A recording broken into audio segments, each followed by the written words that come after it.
Oh, man. Oh, man. What are you laughing about? What's so funny, Mr. Bear? Oh, you were going to say something when I was like, we're 5 seconds in, you're like, oh, by the way, I got to shit.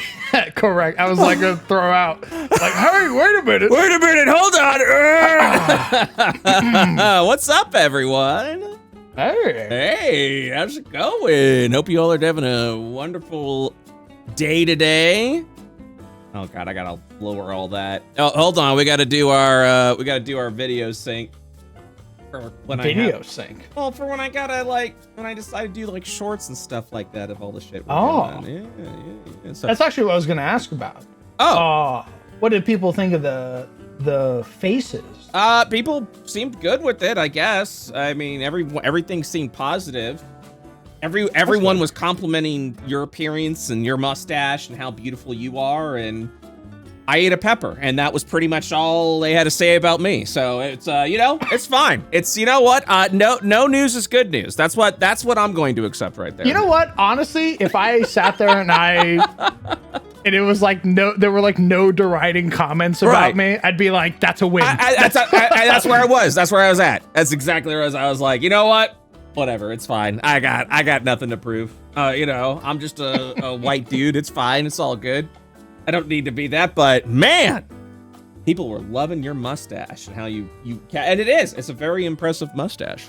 Thank you. Anyways, 1, 2, 3. Yeah. You do it now. What? I gotta sync you up too. What do you mean? Oh. Yeah, I mean, how else am I gonna sync you up? How do I do that? You do 1, 2, 3 on the camera. You gotta say it. All right. This happened the last time. Yeah. Yeah. 1, yeah, 2, 3. There we go. Thank you. Excellent. You did this last time too. You're like, I okay. Did?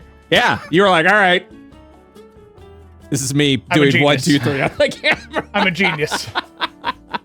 You did this exact last time too. Oh man. Well, it's good to see everyone. Hello. It's good to be back.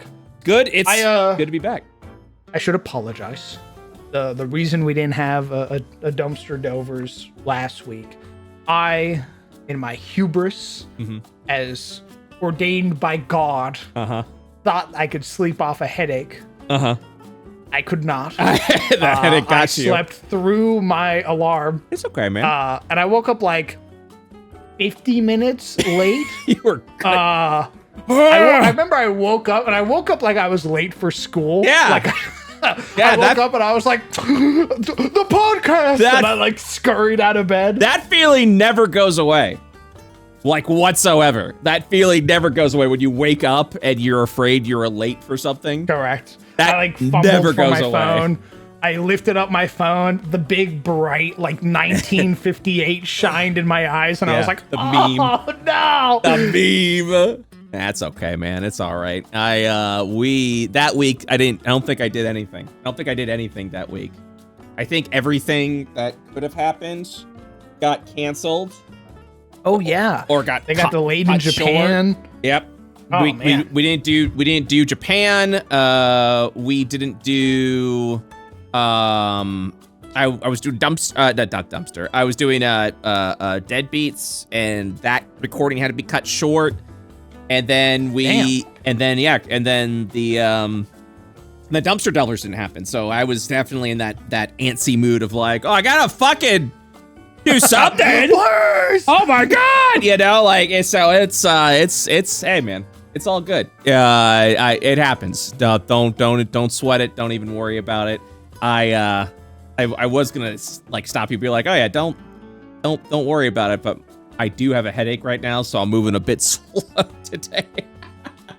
Because fine, brother. Yeah, because you did that sound where it was like, you did that like, and now the Crown DM has a prepared statement for you all. And now a prepared statement from the Crown DM. And then like you just went in like, I realized what I did was wrong. I'm sorry, the American people. I was eepy, and I didn't want to be eepy, but instead I was too eepy. I was in fact not God's strongest soldier. Yeah, and I do apologize. That's okay. That's okay. And we do have some of our dumpster delvets, which we're still figuring out a name for the audience. What? The Delvet. Ew. That's not okay. I know that's not it. That's not what I didn't want that to be it either. Okay, I didn't want that to be it either. But people have already seen me, so people are very excited to see you because no one knows what the fuck you looked like. So it was very good. It was very good. Now we're over on our Patreon server. People are talking about. We are trying to discuss a name for the community. I came up with Litterbugs, which feels very safe. You know, feels safe. I mean, you're not on board. You're not. I don't hate it. You're not on board though. It's all good. It's Litterbug. I mean, it fits. It fits. Yeah. I mean, everything else was like I thought Litterbugs was good because it is like a combination, you know what I mean, between like if you wanted to be like the animal-esque versions like we are, but also if you didn't, Litterbug is also huge. So I was thinking more from like a safety standpoint, you know, because other things were like, you know, other things I think I saw was like, you know, trash and things. I was like, I don't want to call our audience trash, you know, like that doesn't feel right. So we're figuring it out. If you guys have any suggestions, and join our Patreon, join the Patreon server, drop it, have a chat in the general community, and yeah. No, I don't want, and also I don't want to do trash pandas. I don't want to do anything bear related because I feel like it leans one way or another to us. It's got to be something the both of us fit into. You know what I mean? Like it has to be that, you know. I want another person who suggested just call me trash. Just call me trash, man. There's a lore behind that like just call me garbage, man. Yeah, man. Just shit on me when you talk to me. Oh my god, I fucking love it, dude. Are you okay, man? Everything all right? I'll lower that a little bit. Yeah, I mean, it's just that's exactly. It's like, hey, man. I gently pat your back. Are you okay? Is there something? You all right? Something you want to talk about? Like you can tell us. It's okay. I don't think you're trash. I don't think you should think you're trash. I think you're good. Don't worry about it, man. Don't. Hey, don't be. Hey, man. Don't be so hard on yourself. Don't beat yourself up. Yeah. Well, it's been an exciting couple of weeks, Crown. A lot has happened on all the spheres that we are a part of. All the circles. You were very excited about the SRD expansion. Oh my god, we're definitely going to talk about that today. Nice. You know, we got a lot to talk about. But the first thing I want to do, like a bad Band-Aid that you got to rip off your scabbed over wound, I want to go into the dumpster fire. I want to go into the dumpster fire first and foremost. Immediately. Absolutely. You're fucking diving in. Absolutely. Just get in there, get nice and dirty, you know, because I feel like the people that are here right at the beginning are down for whatever we talk about, right? And then when the new people come in, right? And then they were just like, I can't believe these fucking terrorists are just like, oh god. White men on podcasts talk about politics. Yucky, icky. No. You misunderstand. We're different. Yes. I don't know what's going on. Yeah. I don't want to know what's going on. That's our difference. You know, Crown doesn't know what's going on. I don't want to know what's going on, but it's constantly in my feeds, and I fucking hate it, and I don't want it. I don't want it whatsoever. You know what I mean? But yeah, this is it. We're in it. We're in the thing. I was telling Crown before, you know, the one thing I don't want our podcast to become is like a political commentary podcast. Like I don't want. I think the worst thing you could say to me is like, oh yeah, my favorite political commentary podcast is Dumpster Delvers, because then I'll be like, no, that's not what we are. You need to understand, we're screaming about this because we're scared just like you. Please, I don't understand. This is my side from a side of ignorance. Yes, yeah, I'm terrified, just like the rest of you. That's why we talk about it, because I'm trying to understand it. I'm pointing at the fire going, do you see this shit? Do you see what's happening here? Tell me what's happening. Tell me what's happening right there. Holy shit, man. What the? What does 80% mean? What? Why that number specifically? God, I wish the tariffs were at 80% on China. 125%. What does that mean? This week, unfortunately, I don't have any articles to link about this particular one. But Trump was saying like, oh yeah, we're going to drop those tariffs down. We're in communications with China, and China responded like, oh, we haven't got any at all discussion. Yeah, we haven't done anything like that. In fact, we're raising our tariffs. Well, again. no, they essentially were like, we're not gonna talk to you until you drop these ridiculous fucking tariffs. Like, that's what they said. And then Trump's over here like, oh yeah, we're talking with them every day. And it's like, this is, Who? I feel Who like are you talking to every day? I feel like you know what's happening every day? We're becoming like North Korea. That's what's happening. It's been 3 fucking months, 3-4 months, and I'm just like, what is all of this? What the hell is happening? Jesus Christ. Oh my. Explain it to me. Well, and they're like, no, we're doing great stuff. Just believe us. Well, so for the tariffs, now here's the thing about me and why the tariffs, I'm so interested in the China tariff specifically. It's because, hey, hi, I am the head lead designer and owner of IO Publishing. We are a third-party publisher that makes TTRPG content. We get our shit made in China. And so when some ignoramus comes in and goes, yeah, I'm going to tack a 145% tariff on China. You're doing what? I go, I don't think that's good for me. I don't think. What do you know? I don't think. Yeah, I don't think that works for me. I don't think that's. Yeah, no. Can we not do that? Can we please not do that? Can we please not do that? You get no say. Yeah, I don't. And that's the thing. I absolutely. This is how I know I've become the old guy. I contacted my congressman. Oh my goodness. I did the thing. I contacted my, I think? No, or my representative. Here's the thing. I don't know if representative and congressman are the same thing, because you got senators and then you've got congressmen, and I don't know what my representative is. Is it Congress? Is it Senate? I don't know. That's why I don't want to be a political commentary podcast, because I don't know what I'm talking about half the time. My representative. That's for Congress. That is for Congress. Okay, I thought it was for Congress. Yes, it is Congress. Okay. Whew. Okay. Yeah. I called. I went, hey, bad data. I was very professional. I left. As weird as it sounds, I left politics out of it. Do you know what I mean when I say that? Like, I wasn't like. You didn't come in swinging like. Yeah, I wasn't like you dipshit Republican ass, fucking homophobic, transphobic piece of shit. You're ruining my country. Like, I came in and I said, hey, these tariffs are a bad idea. I understand. Okay, first of all, I understand what you're trying to do is what I said. What I meant to say was I understand the narrative you're trying to sell to me. And I do, yeah. But I just said, I understand you're trying to bring industry back to America. I understand China has been an unfair trade partner in the past, and they have in the past, especially with the blatant IP theft and everything. Like, I get that. I'm not saying, I'm definitely not saying like, oh yeah, China good, obviously there's some shit we gotta work at.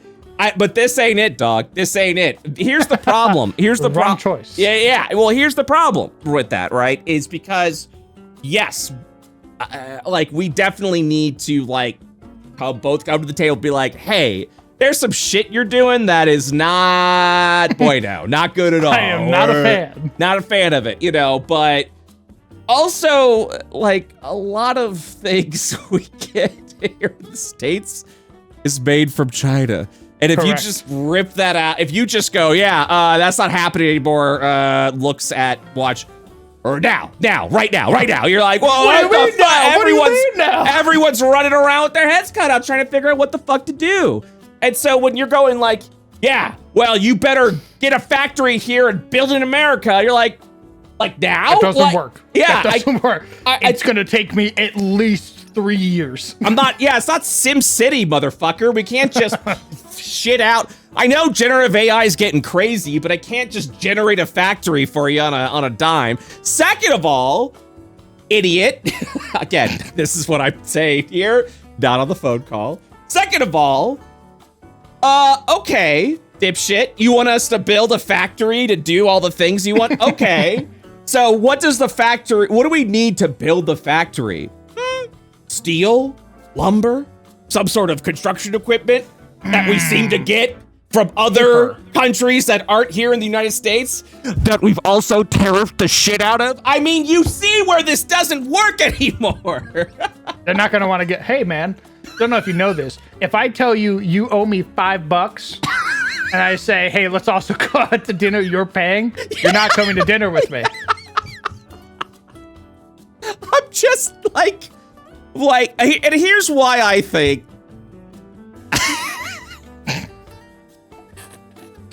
I didn't want to say this.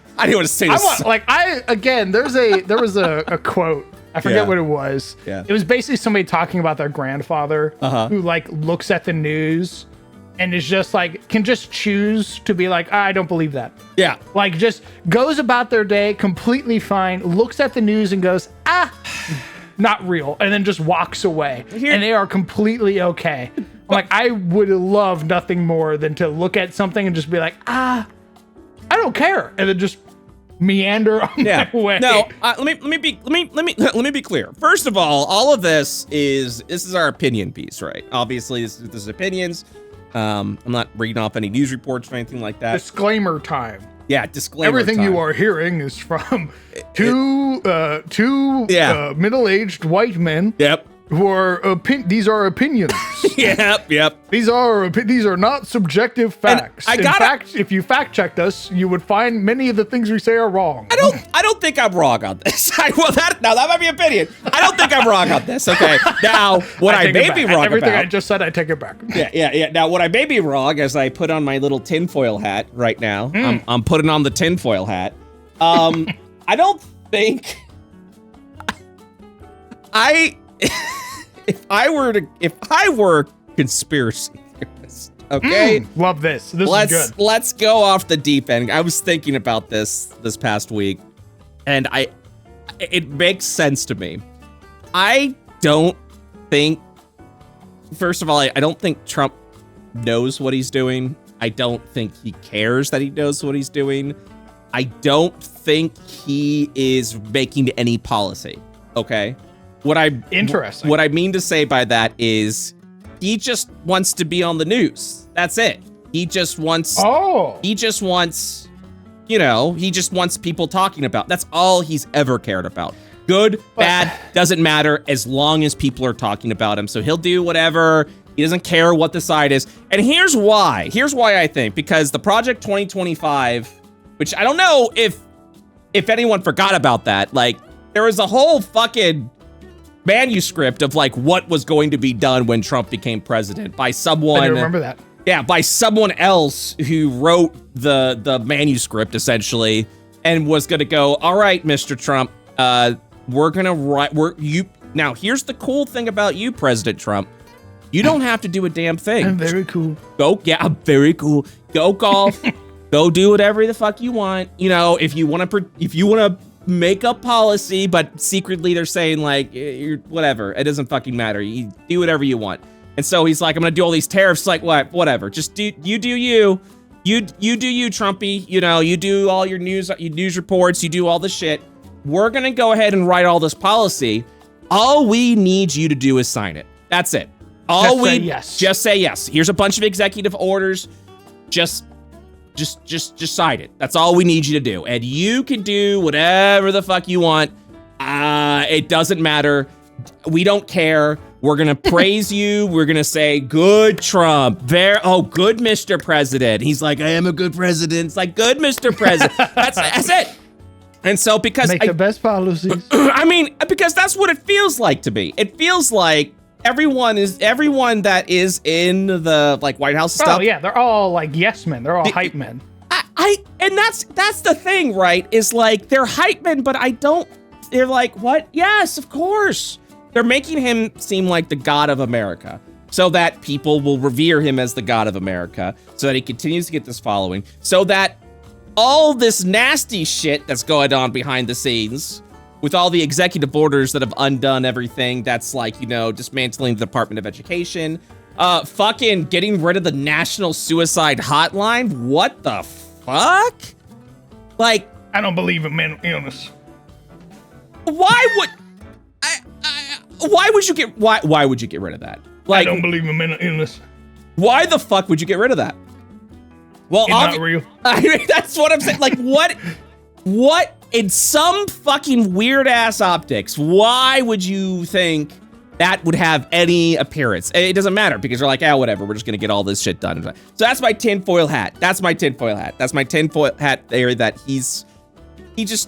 well, I mean, obviously, I don't know how big of a leap that is, because he's never really cared about anyone or anything. He cares about himself. He cares about what he looks like, you know. And as long as people are talking about him, good or bad, he's pretty happy with it. He just wants to be in the spotlight. So, and then other people, nastier, eviler, in my view, eviler people are like, yeah, I mean, people love Trump, so we're gonna use Trump. You know, like, we're gonna be like, yeah, just say what we want, do what we want, and you get to be president.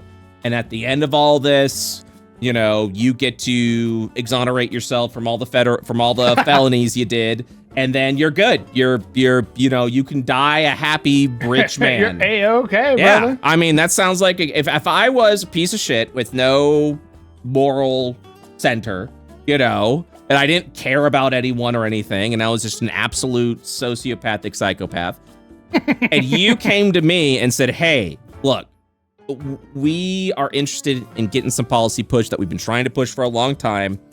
How would you like to be president? You could say whatever you want, whenever you want, anything you want. And then when you retire, when you're done, like, all of these felonies that you've been convicted for, just undo it. You can just fucking undo it, you know. Really? Good to go. Yeah. Can I make me and my friends rich? Super rich? Yeah, do whatever the fuck you want. It doesn't matter. But we need you to sign these things, like, immediately. Because it was like, if you watch him sign this, God, I sound like such a fucking like, you know, like such a. What do you mean, man? Such a theorist. Again, this is just tinfoil hat. I don't know. I've got no facts to back this up. But I mean, every time you look at him sign an executive order, he's just like, what is this? It's like, to do this, and it goes, he does, like, that's him, cool. Like, his brows knit together, and he's like, okay. That's what they're doing? All right. That's a good thing. No, he doesn't care what they're doing, but they're just like, okay, so what is this? You know, and he goes, oh yeah, this is gonna free all the J6 prisoners. Oh, that's a big deal. That's a good deal. Signs that. They'll love me for that. Yeah, I mean, he doesn't know what he's fucking signing half the time. Deals. Yeah. And you could argue that he does know, but, you know, because there's so many executive orders, because of the fucking Biden administration, we gotta undo all that shit. I can't keep up with everything. Blah, blah, blah. Oh, You know, that's what I'm thinking. That's what I'm thinking. Am I concerned for my country? Yes, 100%. Absolutely. I am mortified. I'm hoping we get through this relatively unscathed. I hope we do not ruin all the diplomatic goodwill we had with the world in this short period of time. I am genuinely afraid that I will not see in my lifetime, like, I will see the ripple effects of this throughout my entire life. I am genuinely worried about that. I am generally, like, there was a point in time in my youth where a bad thing would happen, and I could easily say, just got to keep driving through that tunnel. There's a light at the end of the tunnel. We just got to keep pushing through, right? We just gotta keep going. We just gotta keep pushing through. Now, at the age of 40, with all of the crazy shit that's going on, I don't know. I don't fucking know. I don't know. I don't know if it's gonna be that. I don't know if it's gonna be that quick. It's gonna be that easy. God, I hope it will just kind of goes, wait a minute, this was a bad idea, and then we quickly resolve this shit. Wait. Yeah. Let's fix this. Because we are divided as a nation, and that fucking sucks. We have a news cycle that thrives on Discord, which fucking sucks. And as long as you're talking about it and you're getting worried and scared and things like that, it just that's the way to do the news. That's the way to sell news nowadays. You know, is to get you so worked up and angry and scared that you can't leave Twitter.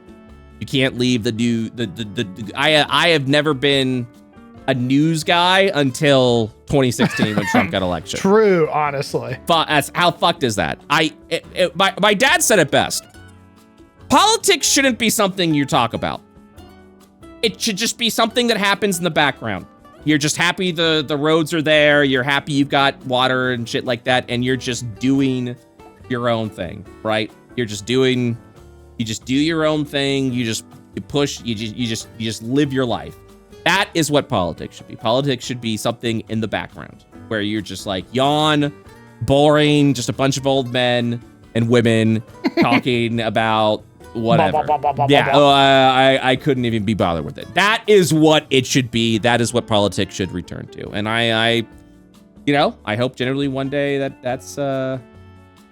happens, you know, but I do fear that it's going to take quite a bit of time to undo this shit. And I personally worry I will not live to see the end of that. So I hope that's not the case. I know that's a morbid thought to think of, but man.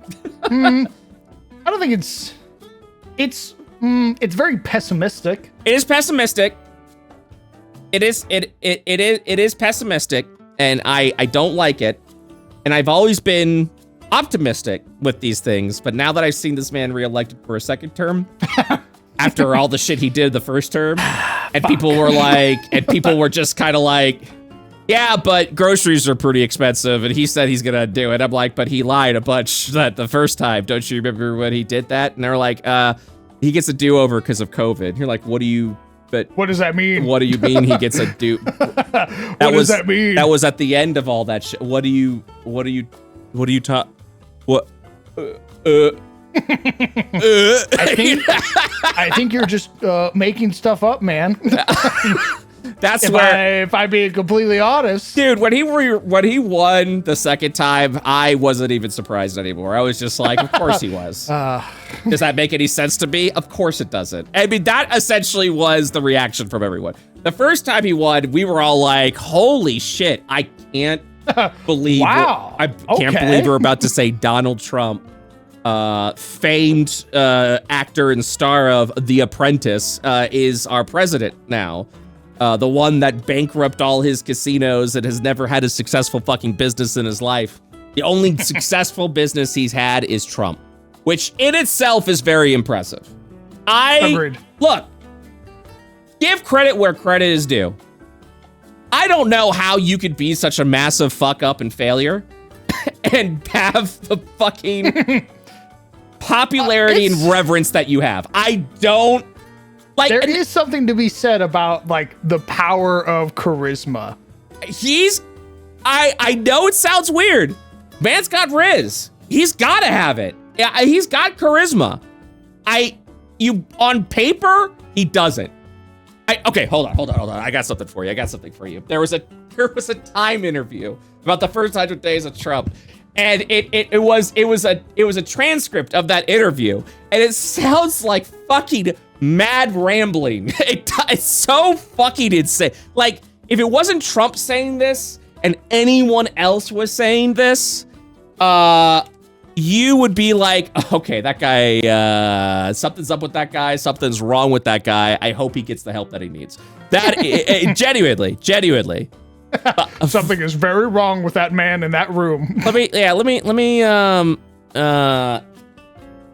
me get this. Yeah. Read the full I read this full transcript and I was like, how is this? How is this? Okay. Let me look at this. I have to go to a one where there's like this big giant block of text because he rambles. This motherfucker just goes on and on.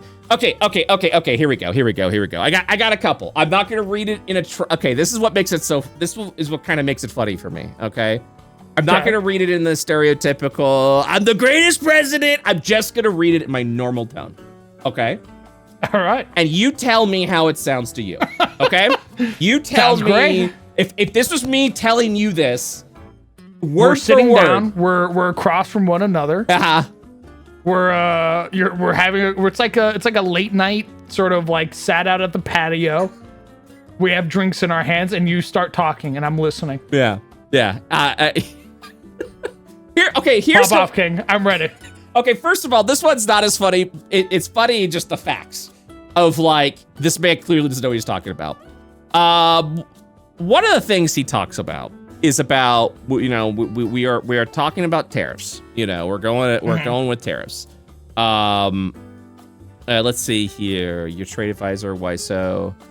If we still have okay, here let's go with the tariff part, okay? Well, let's talk about tariffs. You want companies to build and make goods here in America. Trump says, not in all cases. There are some products I really don't want to make here.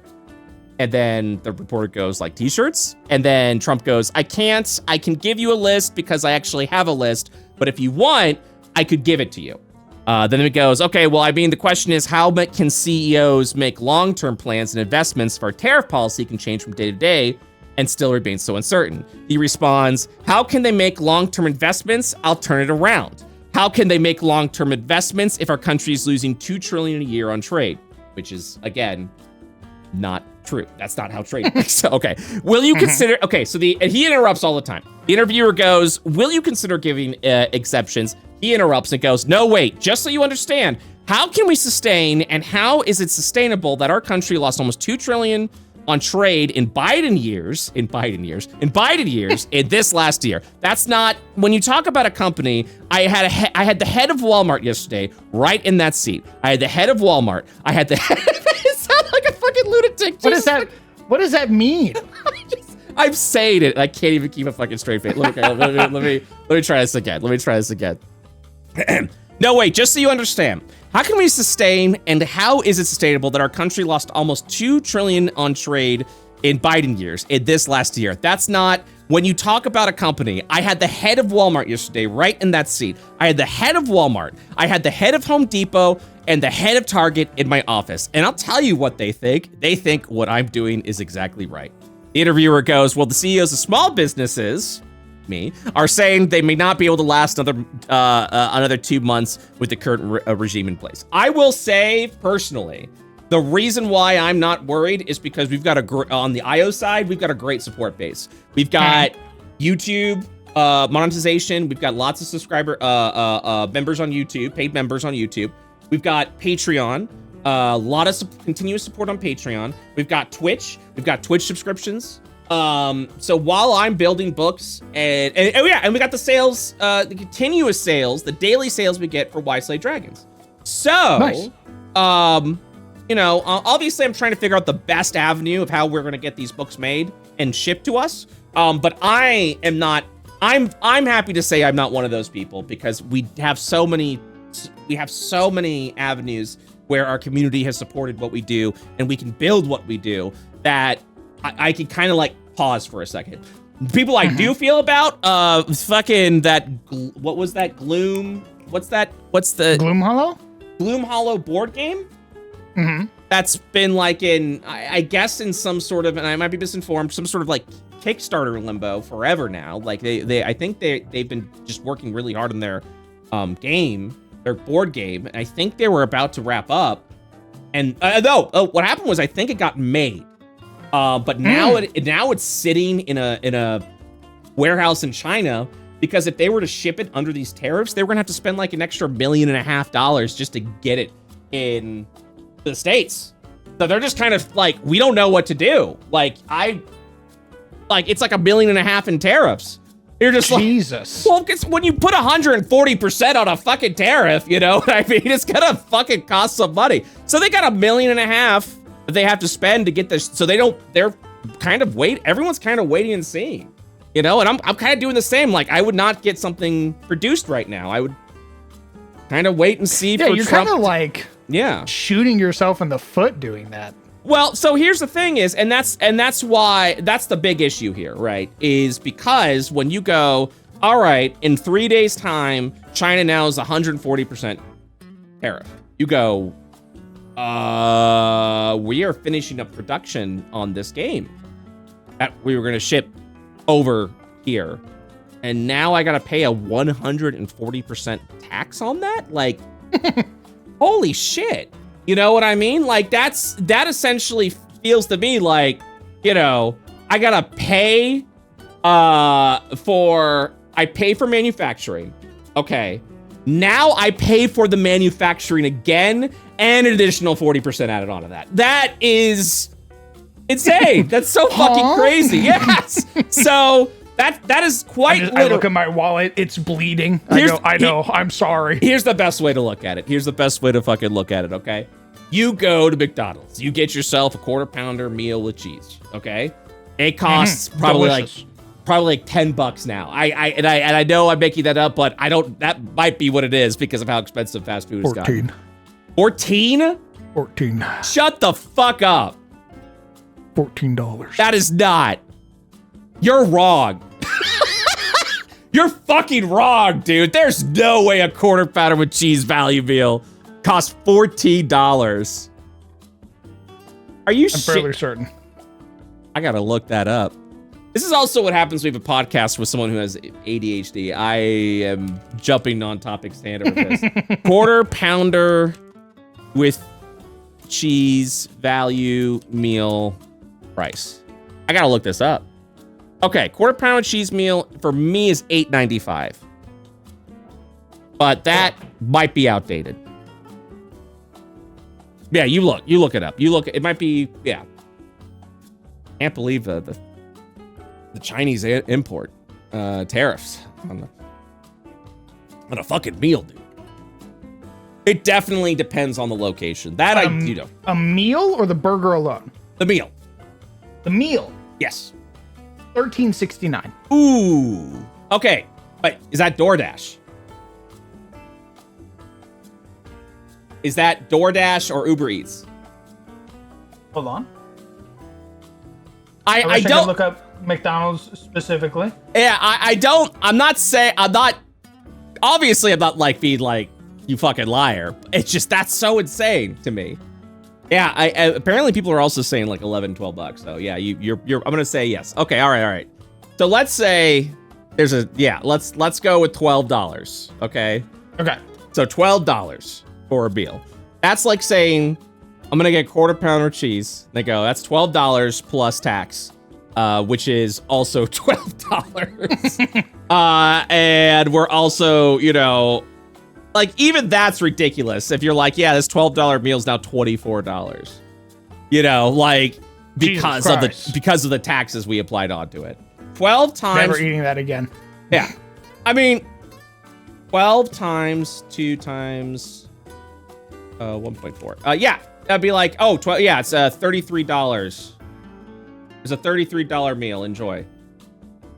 Because of the tariffs we applied on it. Yeah, it's so fucking insane. Anyways, neither here nor there. So yeah, that's kind of what's happening with like the TTRPG industry, the game industry. We get everything made in China because, and it's not like we're being greedy. I want to be clear about that. I would be more than happy to get things built in the States. But it's very expensive in the States, unfortunately. It's very expensive in the States. And it makes sense why it's expensive in the States. You know what I mean? Like, it makes total sense. Yeah, we just don't have the infrastructure for it. Yeah. It would be insane to try and, like we already made the joke of, like, you want us to build a factory right now? Yeah, right here. Like, right now? Do you understand that there are no companies willing to do that right now? Yeah, first of all, we got to build the thing, which is going to take a long-ass time. Second of all, everything's tariffed to hell. The building materials that we would need to build that thing would be so fucking expensive. So ridiculously expensive. Insane. So, anyways. So, yeah. So one of the things he talks about in this interview. So he goes, well, CEOs of small businesses, this is the interviewee, interviewer, are saying they might not be able to last a month or two with the current regime in place. Will you consider giving small business exemptions similar to what you gave to big tech? He goes, I'd have to look at the individual business. They said, well, would you consider it? And he goes, our country is going to be very rich in a long period of time. I've been doing this for 3 months. That's not what I asked. Yeah, and if you look at the kind of numbers that we're taking in the jobs, and if you look at, more importantly, the companies, the chip companies, the car companies, the Apple. The Apple? My favorite company, the Apple. Oh, it's just so weird. $500 billion. He kind of talks like a Looney Tunes character. A little bit, like a cartoon. I like that he, in the middle of a conversation, brings up an entirely different point, and you're like, yeah. Mr. President?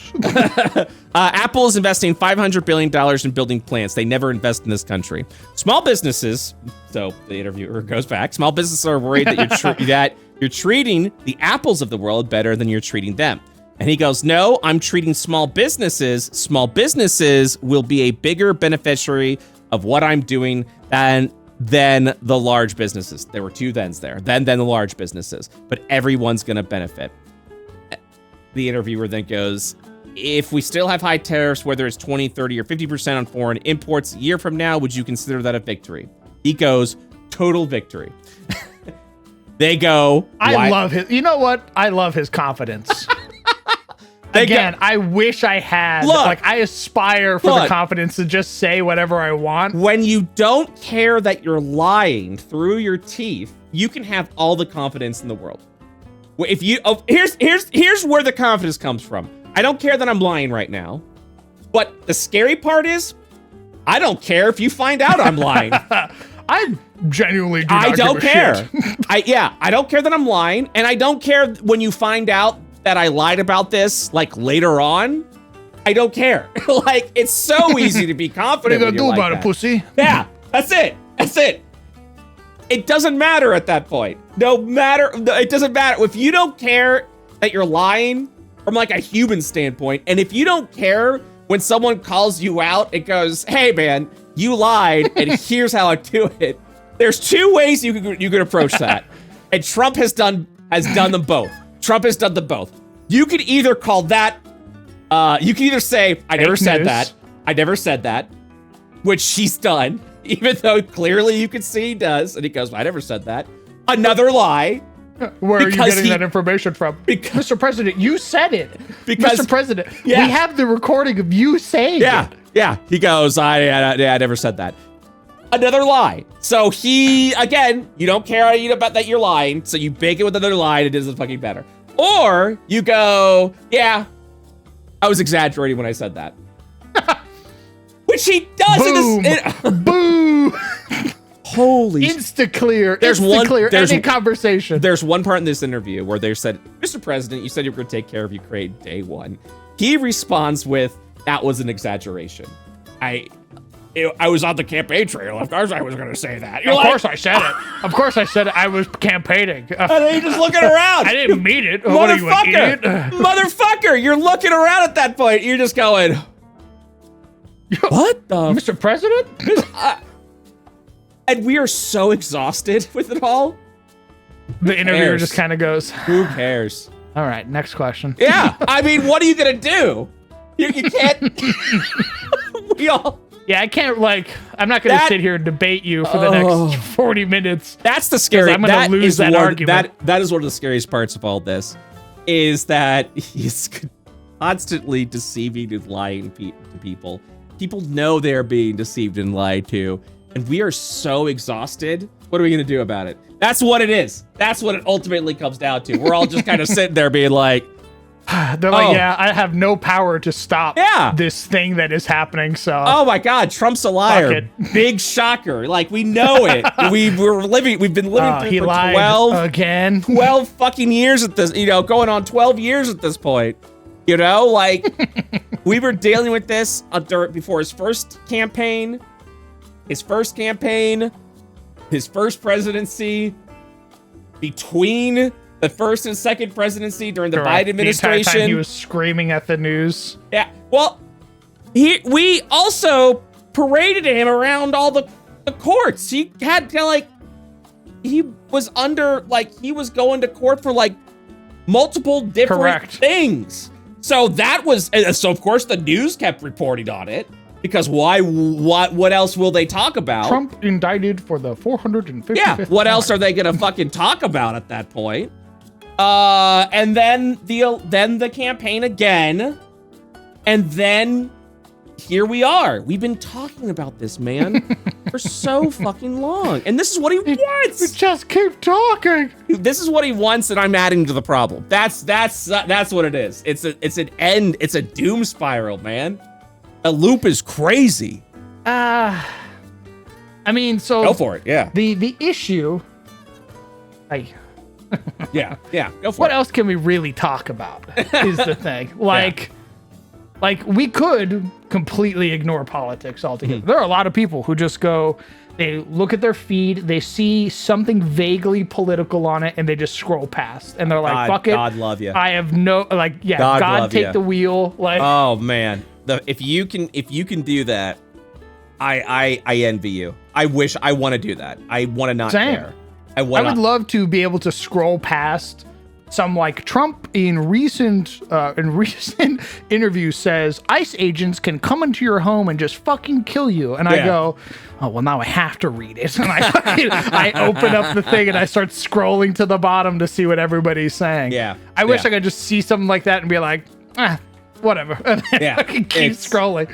It's just, that's pretty much what I'm saying right now. It's just like, it's this infinite loop. So he says total victory. Interview goes, why so? He goes, because the country will be making a fortune. Look, that's what China did to us. They charge us 100%. If you look at India charges 100 to 150%. If you look at Brazil, if you look at many countries, they charge, that's how they survive. That's how they got rich. Now, zero would be easy. Zero would be easy. But zero, you wouldn't have any companies coming in. They're coming in because they don't want to pay the tariffs. Remember this, there are no tariffs if they make their product here. There are no tariffs if they make their product here. There are no tariffs. I'm not having a stroke. That is what this says. Mr. President, we understand that. We can't do that. This is a tremendous success. You just don't know it yet, but this is a tremendous success. What's happening? We're taking in billions and billions of dollars, money that we never took in before. We're also, very importantly, because of the money we're taking in, those companies. Mr. President, please take a breath. He's just like having a fucking heart attack right now. Companies, importantly, because of the money. We're also, very importantly, because of the money we're taking in. Those companies, because of the important money that we are taking in, very importantly, are going to come back and they're going to make their product here. They're going to go back into North Carolina and start making furniture again. They've already started in Mexico. That is such a wild. Specifically, North Carolina. I've been to North Carolina. North Carolina. Listen to me here. They're going to go back in North Carolina and start making furniture again. They've already started. In Mexico, many car plants that were under construction have stopped. They're all coming into this country. You're gonna see car plants going to at a level that you've never seen before. I just like reading this. Where? I just like read this. So the interviewer goes, "You're trade advisor," and then he continues, "I'm also Chips. Look at Jensen," and then. What does that mean? I don't fucking know. Mr. President? And then the interviewer goes, "NVIDIA." And then he goes, he's going to spend $500 billion. Look at Mr. Wei from Taiwan. And it goes. I feel like the interviewer right now. I feel like I'm genuinely lost. So I thought we were having a different conversation. The interviewer goes, "Do you trust them when they say that? These businessmen who say, oh, I'm going to spend $500 billion?" And he goes, "Oh, yeah, well, I'll tell you why I trust them. First of all, I think they're trustworthy people." That's like a fucking... All right. Shit, man, yeah. Oh, this is so funny. Holy fucking shit. I'm so sorry to everyone who Yeah, came trust in. him. We were going to do other things, but my God, reading this interview is fucking cracking me up. I trust them because they're trustworthy people. Okay, man. But more importantly, they have no choice. Oh my God. Nice. Yeah, I trust him. Because I ain't giving them a reason to do anything else. Because I got a gun to the back of their head. They're going to fucking do what I say, What the fuck are they gonna do, huh? Pussies? I own you. Oh my God. That's like the one time he was real. Like the one time. Oh, no. The one time he was honest. No. That's not. No. It's a weaker response than you think. He's not like, yeah, because I'm gonna strong arm him. He's like, yeah, because the tariffs, you know, that thing I did. Oh. Yeah. No, Damn. don't give him that credit. Yeah. Oh, yeah. So this is what he says. He goes, oh, yeah, well, I'll tell you why I trust them. First of all, I think they're trustworthy people, but more importantly, they have no choice because they won't be able to pay the tariffs if they don't do it. The tariffs are bringing in the business. Remember, with all the, you know, questions you're asking about tariffs, there are no tariffs when you make your product here. Which is, again... Where, Mr. President, where? Okay, first of all... North Carolina. Yeah, no shit, there's no tariffs here. That's not what a tariff is, dipshit. That's not... That is not what a tariff is. You know donkey. what it reminds me of? It reminds me of something that a lot of people have probably experienced. Yeah. I've done it myself. When you learn a new word and you just suddenly find yourself using it every opportunity that you get. Yeah, what's your latest word? Obscene. Mine is expended. Expended. Yeah. I use it all the time in my D&D writings because I don't think I understood what the meaning of the word was until like the D&D Bard Unearthed Arcana or something like that. You know what I mean? Like after all that shit. Oh shit, what was I about to say? My brain fucking died. Yeah, so it happens all the time. I didn't understand expended, so I was reading a mechanic wrong. Like I wasn't understanding it. It's like, yeah, but it says expended, and which means blah blah blah. I went, oh my God, that is like such a perfect word for spending a resource. I get it now. Yeah. And that's what it was. It was like you could say like when you use this ability so many times, and you're like, oh my God, when it becomes expended. Yeah. And that works so well for like individual usabilities. Like once you use it, it becomes expended, and you can't do it again until it. Well, and you fucking in the sharpshooter that I showed you. I don't know. I told you about. I don't know if you read the doc. I believe I read the doc with you in call. Yeah. So trigger dice. If you roll a 1 on a trigger dice, that trigger dice becomes expended, and you cannot use it when it's expended. So it works. It's so perfect. I love this word, and I just didn't understand it until more recently. I love it. And now I use it in everything. Everything has expended. Yeah, so that's my big word. That's my big word that I fucking learned at that point. I feel like he overheard one of his advisors or something go, tariff. No. He went, what's that word? No. Yeah, that might have been a while ago. Trump's always been a big tariff guy. He's talked about tariffs even before he was president. Really? Yeah, but again, he's a terrible businessman, so this does not surprise me whatsoever. Because historically speaking, tariffs have always been bad for this country. Every instance that this video. Well, you know what? I need to do. I need not put an absolutism. Some of the biggest times where tariffs were the strategy. It just put us in a worse condition. Now, I absolutely do. I'm going to do the research. Maybe there was a good time in this country where tariffs are used, but a lot of the times when tariffs get brought up, it's been often a very bad thing that has caused a lot of issues for us. And it's always under the assumption of like, we'll get rid of income tax and we'll do tariffs so that we become, we become a self-sustaining. Nice and isolated. But you can't do that because if you get rid of income, this is big nerd shit coming up. Yeah, would be great if we got rid of income tax. And on paper, it sounds good. You go, hey, get rid of the income tax. Get all our money from tariffs. By getting all our money from tariffs, you put a big tariff everywhere, essentially. Any products from the outside of the states that get imported in, there's a tariff applied to it. But that tariff has to be paid by the corporation that's importing it in, not the outside, so, but okay, so you get the money in. But then this is where I think the disconnect happens, okay? We need money to operate this country, just flat out. What? We got to get that money somewhere. That money comes from taxes. Okay, we tax the people, we get the money. All right, and you go, hey, wait a minute. Making the money. Yeah. And you go, hey, what if we didn't tax anymore and we just put it all on tariffs? You go, okay, if sure, whatever. If that's what you think is going to happen, it's not. Okay. But yeah, so now the people don't get income tax. The people love it. And now tariffs are going to fuel everything. But the issue with that is tariffs aren't going to fuel everything because as Trump is saying right now, there is a second function of a tariff, and that is to dissuade corporations from getting shit made out of the country. It's supposed to encourage corporations to build shit at home so that we aren't importing shit out. So if a tariff is a way to generate money, but also it is a way to dissuade people from being tariffed, then it doesn't work. It's in its own definition, it is self-defeating. Correct.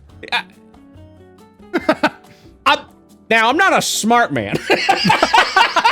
Like, let's be real. I'm not My a favorite smart response. I'm not a smart man. I'm not an Oxford graduate. Mm-hmm. I've barely got my bachelor's degree. You're smarter than me. I got my bachelor's degree in programming. Like I'm math smart. I'm problem solving smart. Maybe this is problem solving. But I don't feel like.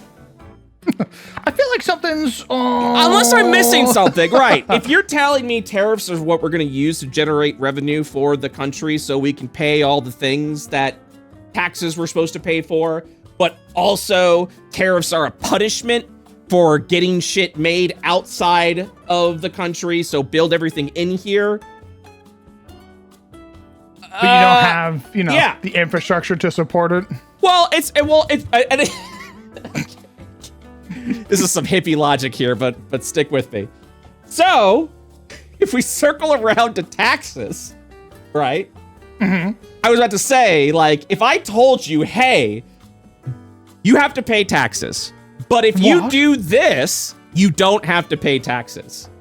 Oh. I would be like, why aren't we, we're not doing that. But then I was like, no, we're absolutely doing that. Holy shit, with all the fucking trillionaires that haven't paid a dime in taxes, we're absolutely doing that. We're going. I saw a short that explained to me like how trillionaires and billionaires like work. Yeah. Because I didn't understand how you could get such an obscene amount of money. Yeah. I was genuinely like kind of floored. And then the guy explained it. He was like, yeah, it's loans.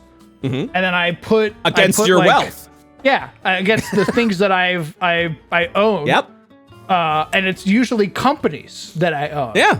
And then what I'll do is I'll just buy more of the company I own with the money I get to get another loan. And I'm like, how is that legal? That seems like super illegal. Once you there is like once you get to a certain obscene amount of wealth, you can just generate more wealth. Easy peasy. It's going to the banks. Stock market is one of the ways that you do it. You go, hey, so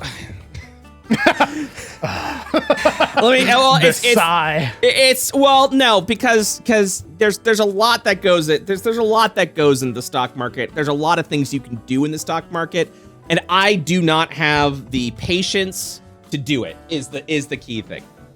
So, real brief lesson. Again, I'm not an economist. I'm barely a smart guy. I'm not even a smart guy. He's one of us.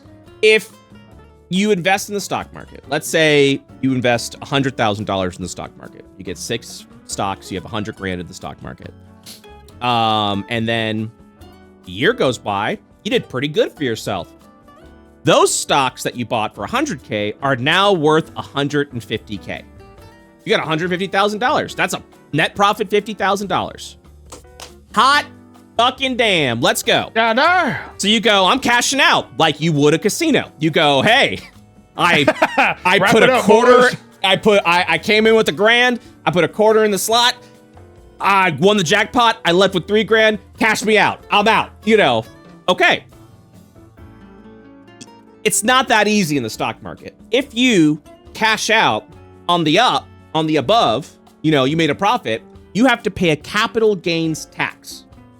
You have to pay a tax on the earnings you made off of that investment. The tax, I don't know the number exactly, but it's pretty significant. Essentially, it's like if you have, you know, you've had a normal job with a W-2. Yes, sir. And you're paid an average like 30%. I have been a businessman before. You paid probably like 30% of taxes. You know, 30 to 40% of taxes on your whatever they wanted to rob from me. Yeah. From your payroll. Essentially, a capital gains tax is that. It goes, hey, you know, if you make money at job and we take 30% from you, and you make money at stocks, we want our money. God damn it, you know, we're gonna take that roughly the same percentage essentially. It's you know, I don't know the exact capital gains percentage, but it's roughly the same percentage. And that sucks when you're like, woohoo, 50K, and they go, not so fast. Whoa, grabs my third hand. of that's mine. What? Third of that is mine. And so they roughly take about a third of that. People go, but I worked hard for that money. And I roll my eyes. I roll my eyes because them working hard. And I'm the same dude is working hard is going, okay, market, here's your money, you do things with it now. I hand you a crisp $20 bill and I go, make it 500 now. Yeah, do whatever you want. And then I don't look at it for 10 years. I come back and go, woo, $80. You know what? I take that. Yes, sir. Yeah. So I worked hard for that money. For the boys. So a lot of the times, because of that capital gains tax, people will not take money out of the market. They keep it there because otherwise they're going to get taxed to hell and lose a bunch of it. So instead, what rich people do, and what you could do, is you go to the bank. You go, hey, I want, you know, let's say you've got, I don't know, let's say you have a $200,000 market portfolio. You go to the bank, go, hey, I'd like a loan for $200,000 to do XYZ, whatever you were going to do with the 200K. And they go, well, we can't just give you 200K. What do you know, they want collateral. They want to know, like, what can we put liens on if you don't give us our money back? You just point to the market portfolio and go, I'm worth 200. Yeah, I'm worth 200K because of the market. I just can't take it out right now, you know, because of the capital gains. And they go, okay. And then they write you a loan for something way cheaper than the capital gains tax. The interest of this loan is lower than the capital gains tax that you would have been paying if you took it out of the market. So that's one of many ways. Many ways you can avoid that capital gains. Another thing is you can, and this is what throws me for a loop, and I have to be a little bit bigger brain for this to do it. I don't want to do it. Another thing you could do is sell your stocks at a loss. And take that loss. And you can hold that loss. It's something weird, but you can hold that loss for like a very long period of time. I think infinitely. And so when you do take money out from earnings that you've done on the market, when you go to pay capital gains, that loss gets reduced from the capital gains tax because you took a loss. And so you get a credit essentially for taking that loss. So for like owning up to it?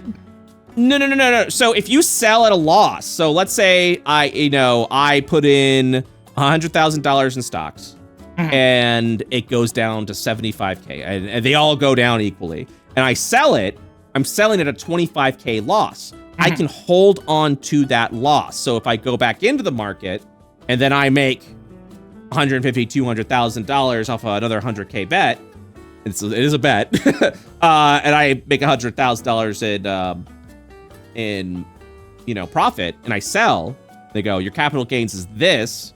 I can take the 25K loss and apply that as a credit towards the tax. What the fuck? Because I took a loss. So that loss effectively counts as almost as like a tax credit. Yeah. That sounds illegal. It's I point at Nancy Pelosi. I get rewarded for losing. I point at Nancy Pelosi. I point at Nancy Pelosi. I don't know what to tell you, man. So, nice. but essentially, there's some finagling you got to do, and that's for people that are just way smarter at stocks than I am. My stock strategy has always been bet on safe, conservative shit. Gold, oil. Actual actually well trusted, like Vanguard portfolio shit like that, and then just don't touch it forever. That's my strat. Just leave it alone. And I've also been told like, oh, well, try and sell at losses at times and then get back in so that you can have the loss on the books and blah, blah, blah, blah, blah. And I'm just like, I don't do that. And I don't want to do that. And that sounds risky. Not for any moral standing, because it's all made up anyways. Just because I kind of get it, but I also don't get it. Would I say that? I look at you and you're just shaking your head like, how is that real? Fake. How is that? Yeah, I'm that also sounds going. Like you're making shit up. I'm also going. Yeah, that also sounds real. I'm pretty sure I'm saying something incorrect here. I'm sure I'm saying something not. I'm missing something. You know what I mean? So, but capital gains is real. You can take loans out on your market portfolio at a lower interest rate than just taking it out of the market and paying a ridiculous amount of capital gains. And for me, I just leave my market. I just leave the money in the market until I'm going to retire, and then I'm cashing out. Or no, but I'm going to reallocate. So right now my portfolio is for long-term earning. I'll reallocate into something that makes passive income, because there are also stocks that kind of do that as well, where they will give you like quarterly payments and things like that off the things like you've earned and stuff like that. And so once you get that big enough, you can go into a stock like that that'll just do that. Or you can just sell it and just live on the money, whatever you want to do. So that, and then for me, I'll take the capital gains loss, but more than likely what'll happen is my money will always be in the market to the day I die. It'll never hand it over to my children and my children's children. It'll never leave. It'll never leave there, essentially. It'll never fucking leave there. You know what I mean? It's yeah. So that's the market. So again, as saying before, and also like I think you could write like the interest payments off as a loss as well for your taxes. This just sounds like I can pick and choose. Yeah. What affects me and what doesn't. Yeah, man. There's a lot of tax code that's been pushed in that has made it very easy where you go, if I have the cheat code, which is doing this and then doing this and then doing this and then doing this, followed by this, oh my God, I don't have to pay anything. I get to keep free. All my money. They're basically giving me the money. Yeah, it's so many. There's people have mastered this. People have mastered this fucking system, dude. You know what I mean? Have absolutely mastered it. So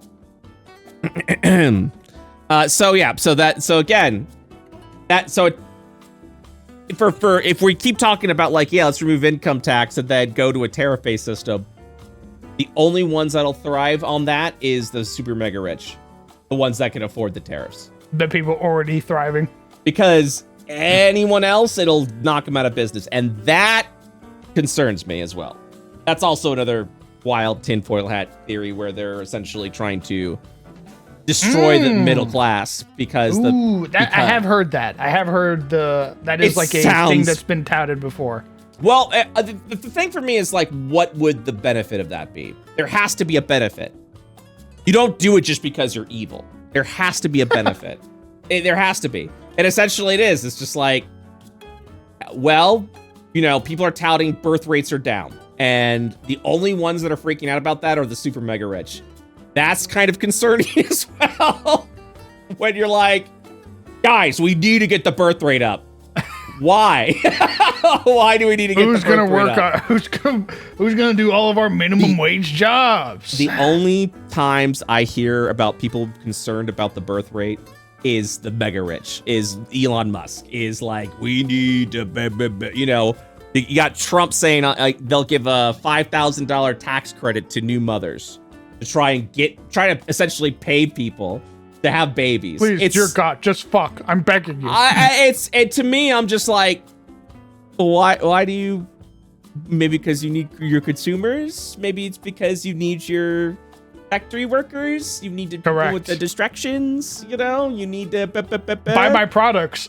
I need my wage slaves to buy my products. Well, I'm sure like now that there's a bunch of like entrepreneurs and individuals who have their own businesses and have left that, I will never work a 9 to 5 again. I will never, ever. I don't think I physically can. The thing.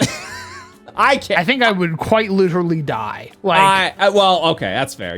I feel like you have a good reason though. Or are you saying like just like in general? Like, working at the gas station that I worked at before I became a streamer, right? My body was literally falling apart. Oh man! Like, I didn't have a cane by then. Oh, so there were days where like walking was like a literal issue. Like, I'd come into work and it'd be me like hop, like legs stiff because I couldn't bend my knee. So I'd have to like peg leg walk through like talk to customers and everything. And you were standing for, 6, 7, 8 hours. Yeah. Death. Yeah. Well, that's why I was asking what you meant by like, I don't think I could physically do that. Do you mean like you don't want to do it in like, it's sort of like an extended way, but you're saying like, I can't do it. Correct. Like even if I wanted to do this, I can't. We went out to Walmart to get my new shiny glasses. To the Walmart? Correct. And that was a that's right. We're looking at crowns. Well, you guys aren't. Maybe we'll show it off. Maybe we'll show it off for a short, or have this be a special little perk on the patreon.com/dumpsterdelvers to our $10 tier, which I can't remember what we called it at the top of my leg. So, but he's got some beautiful golden glasses, baby. They've got this like golden rim on the bottom, but like a black frame on top. A double bar, very sexy. Makes me look very sophisticated. He's looking very dashing. We're jumping over topics, but it would not be dumpster delvers if we came in with the plan, said, nah, I guess we're not doing that because we're just gonna keep balancing around top. Correct. This is what you came to watch. I don't know what to tell you. This is I hope you weren't expecting structure. That doesn't exist here. If you were expecting structure or like we were gonna follow through with something, foolish. I try every time. I try every time. I'm still laughing about this Trump interview, just reading what Trump says in words and then read out loud. I feel like I'm going insane. I feel like I'm going crazy. I feel like I'm losing my mind essentially every fucking time. But I spent 30 minutes just walking around the Walmart. Yeah. And the next day, I physically could not walk. Oh. Like my entire ankle had basically locked itself, so I couldn't move it. When I moved it or applied pressure to it, it would send like white hot spikes through my body. So when I say I physically cannot work, you physically can't. No, that will kill me. I mean, that's completely understandable. Like, absolutely. I just don't want to do it, I just don't, Honestly, that's also incredibly fair. I was never good at it because I'm terrible with authority. If you tell me what to do, I say I don't want to do it. If I'm doing a 9 to 5, because my work habits in all of my jobs was how can I do the least amount of work possible, and if I can do no work and find out a way to do it, I'm gonna do that instead. Yes, sir. And get paid to do it. Correct. And not get caught. That's I rub it. my hands together. My goals in every job except the one I'm in right now. I work very hard at this job. This is the one job I can, and that's also the thing. It's like it's a complete opposite when I'm working for myself. When I'm working for myself, I'm like, I'm all in, baby. Let's do it. Let's Let's go. Get me in there, coach. Keep me working. But any other 9-to-5 job, every job I've worked at has always been, okay, I want to get paid. Got that done. Okay. But I don't want to work. Like, who wants to work, right? Like, who the fuck wants to work? If I could work as little as possible and get paid the same amount, I'm going to do that. If I am going to not work at all and still get paid, I'm definitely going to do that. But I know not well enough that if that is ever exposed, I'm going to get in trouble and then I might lose my job. So I got to do as little work as possible by a little getting a little attention as possible. And then I would be mad that I wasn't getting promoted. I'd be like, I've been here for how long and you're not going to fucking promote me? What the fuck? And then and it worked out. Here's the shitty part. It worked out so well. I would not do shit. People would be pissed. I would then go, where's my promotion? People would be like, we're not promoting you. We don't think you're ready, in the nice way. And then I go, I'll show you. And then I give them 300%. Nice. And then they go, oh my God. Damn, he is ready. They go, he must really want this promotion. He turned it around. He turned it around. He went from being one of our worst to now one of our best. And then you're just like, how precarious. Yeah, and then it goes, what a story. That's pretty much what it turns into. You're what like, a story. We're giving you that promotion because you deserve it. And I go, yay. And then the loop continues where I'm like, how can I do as little work as possible? Now that I'm a manager, Here's the fucked up part is when you got to these promotions, you were doing little work. You were doing far littler work than you were previously, and you were getting paid more for it. And like, so yeah. Middle management, baby. Middle management. Oh my God. Yeah, every time I got a promotion, I was like, wow, they're giving me more trust and less work. Because I get to do less and tell people to do all of my work for me? Yes. It was insane to me every time. And I'd get more freedom. I'd get more all this shit. And yeah, and then I would lose interest and not want to do it anymore. So I mean, it was just a constant loop. But nowadays, it's I'm always, you know me, I'm always busting my hump, always working on something. This man doesn't take a fucking vacation. He's a sick man. I don't. He's a sick man. Every vacation I've taken, I'm thinking, I'm brewing. I take vacations because that's when I get my best ideas during those fucking vacations. My brain goes, hey, different location. What if we did this? And I go, whoa! And I'm back to, and I'm churning. And I'm back to work, baby. Hell yeah! That's exactly it. That's exactly it. Oh my God. So, sorry, I'm going back to this interview. I have to look at that. So yeah, he goes, sure, no, I understand, Mr. President. He goes 0 to again remind you that if you build stuff in the country, you will pay 0% in tariffs. Because that's not how a tariff works. Because you can't tariff someone who's building something in America to import into America. It doesn't work. There's no need for it. So he's just essentially saying, everyone sucks. Oh my God, China has 140% tariff. You're like, Mr. President, you put that tariff on there. It's like, here in America, we got a 0% tariff. So yeah, they just go, okay, whatever. So. Yeah, okay, here it is. Your trade advisor, Peter Navarro, said 90 deals in 90 days is possible. We're now on 13 days into the point, and from when you lifted the reciprocal, the discounted reciprocal tariffs. There's 0 deals so far. Why is that? Trump goes, no, there's many deals. And the interviewer goes, okay, when are they going to be announced? And he goes, you have to understand, I'm dealing with all companies, very friendly countries. We're meeting with China. We're doing fine with everybody, but ultimately I've made all the deals. And the interviewer goes, but not one has been announced yet. When are you going to announce them? He says, I've made 200 deals. Mr. President, that's not what I'm asking. I don't need to know how big the fish is that you caught. I need you to show me that you did it. Just fucking went hard on this lie. Jesus Christ. Just fucking swang hard for this one. Just picked a number and went, no, 300 would be too much. Because, again, deals. let's set the scene. The interviewer is asking, you said 90 deals at 90 days. It is day 13. So we aren't expecting 90 deals, okay? We're even acknowledging, hey, it's day 13. There are 0 deals. He goes, there are deals. And they go, but so-and-so, they goes, I'm making all the deals. And they go, I made the deals. And then they go, you haven't announced any. And then he just goes, I've made 200 deals.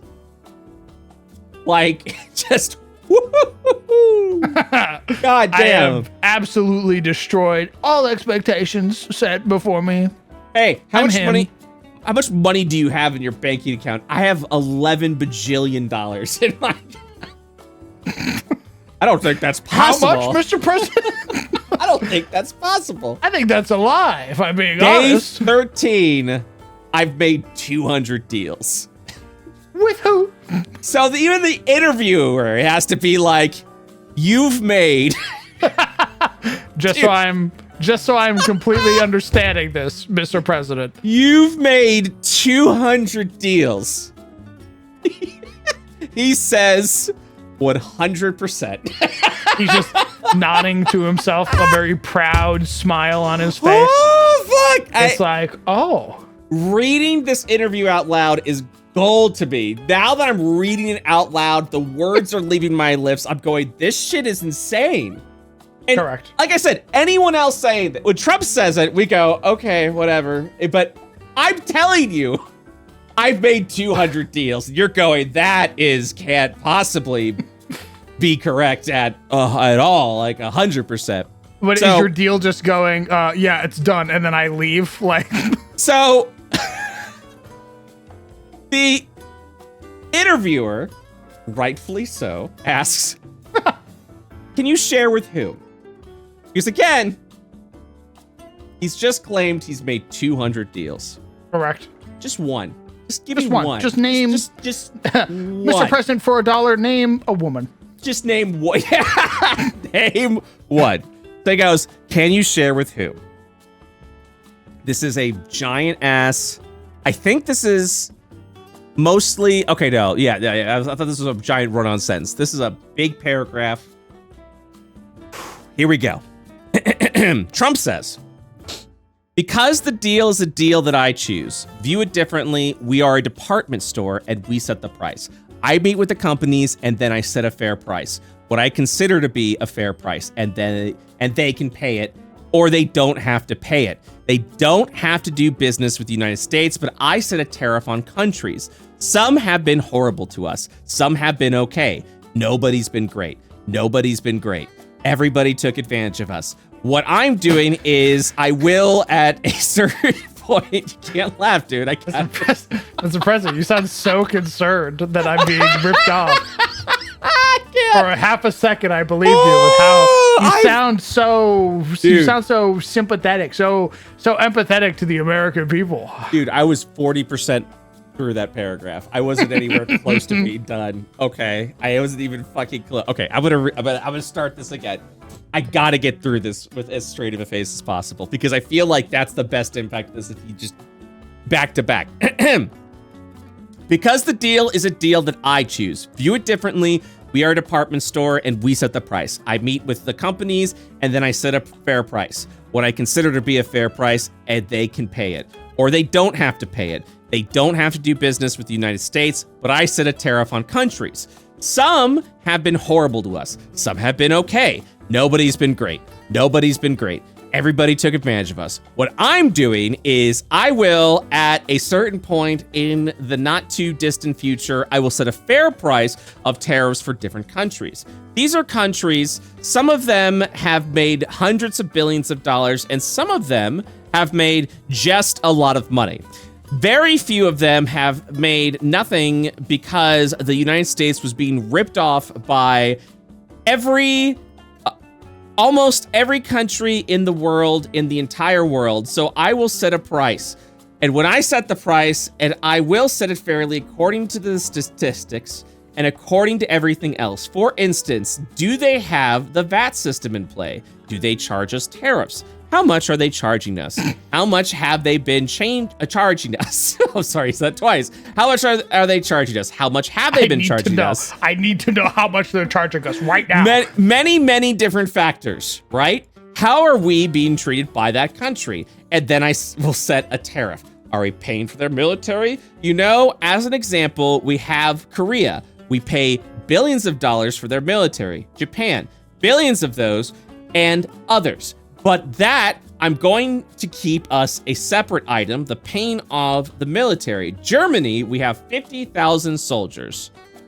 And then the interviewer interrupts to say, I'm just curious, why don't you announce these deals that you've solidified? Trying to get us back. Mr. President, please. That wasn't the question of whatever the fuck you're saying right now, dude.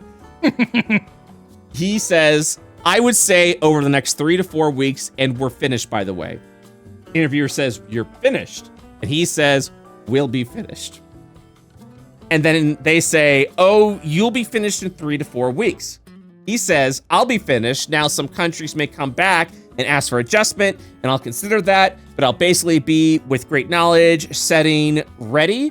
We're a department store, a giant department store, the biggest department store in history. Everybody wants to come in and take from us. They're going to come in and they're going to pay a price for taking our treasure, for taking our jobs, for doing all of these things. But what I'm doing with the tariffs is people are coming in and they're building at levels you've never seen before. We have $7 trillion of new plants, factories, and other things, investment coming in to the United States. And if you look back at past presidents, nobody was anywhere near that. And this is in 3 months.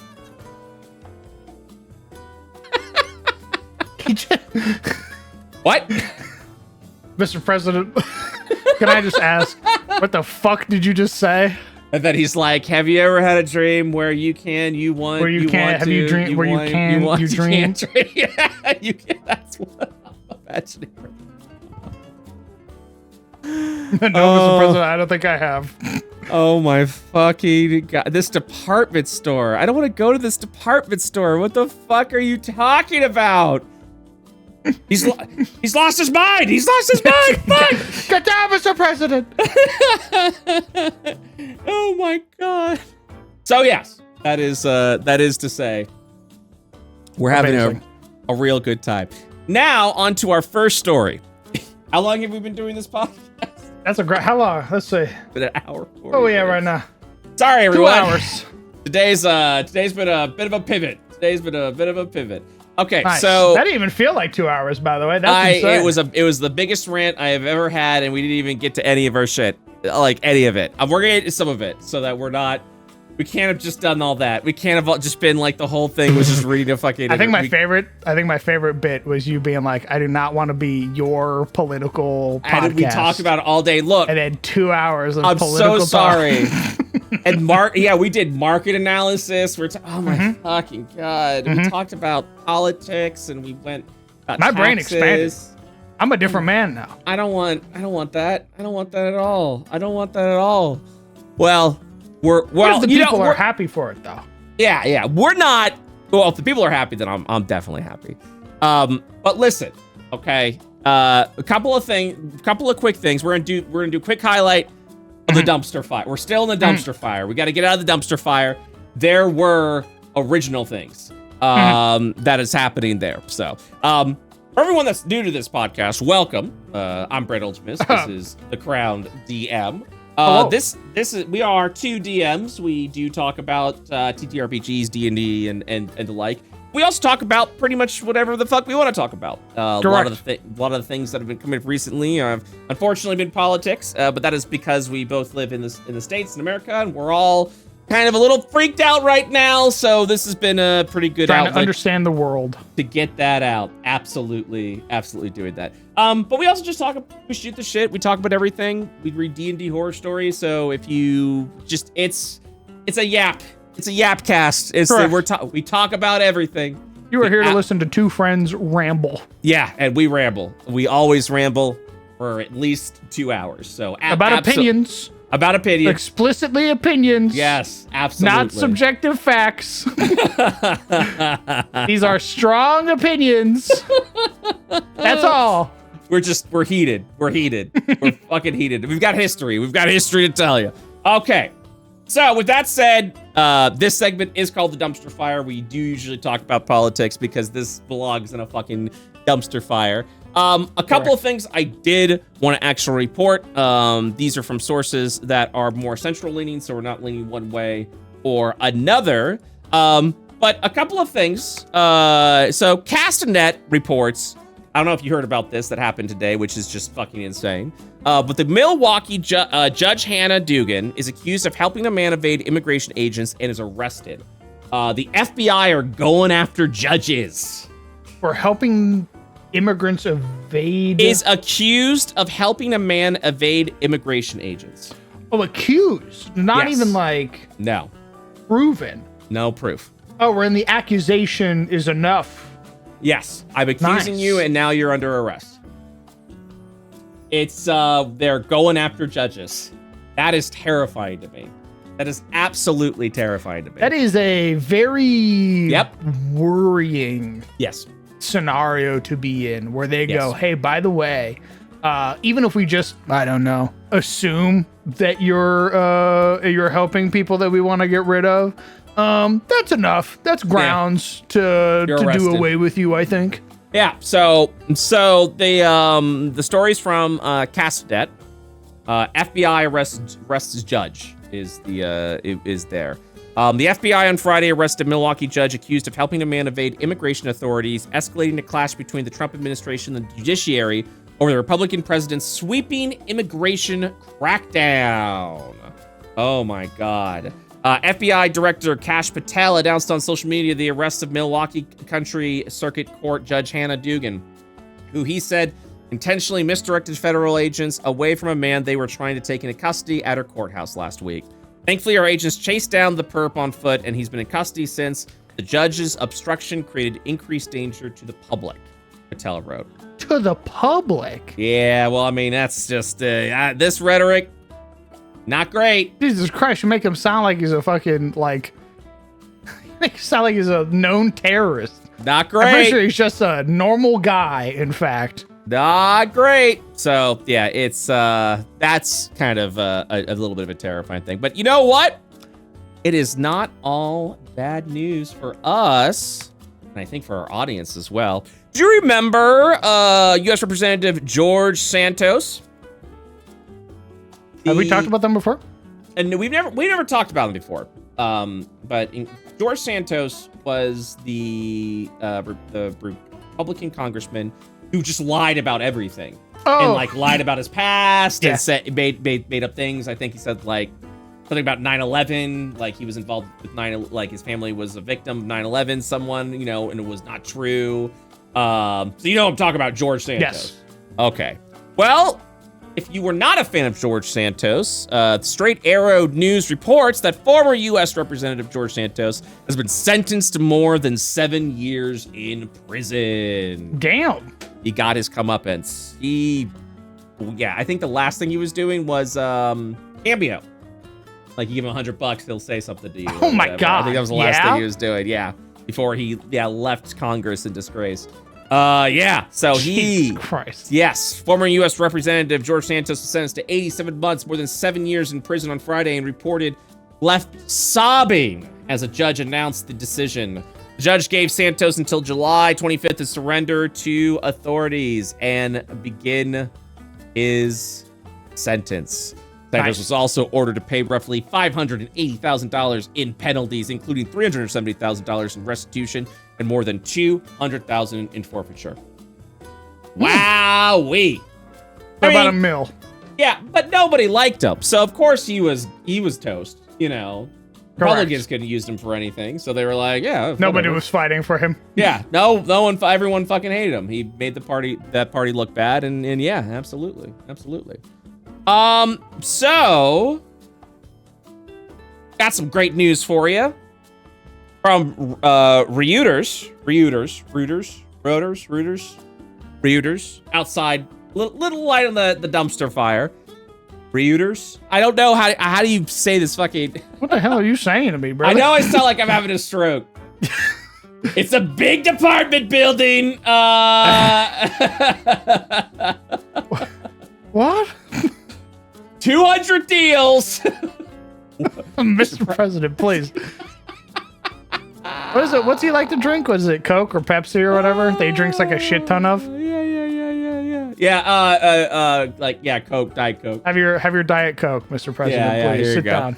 Yes. You're making me anxious. Yeah, so from Reuters, whatever. You know what I'm talking about. Toy maker Hasbro's first quarter results beat on gaming unit strength.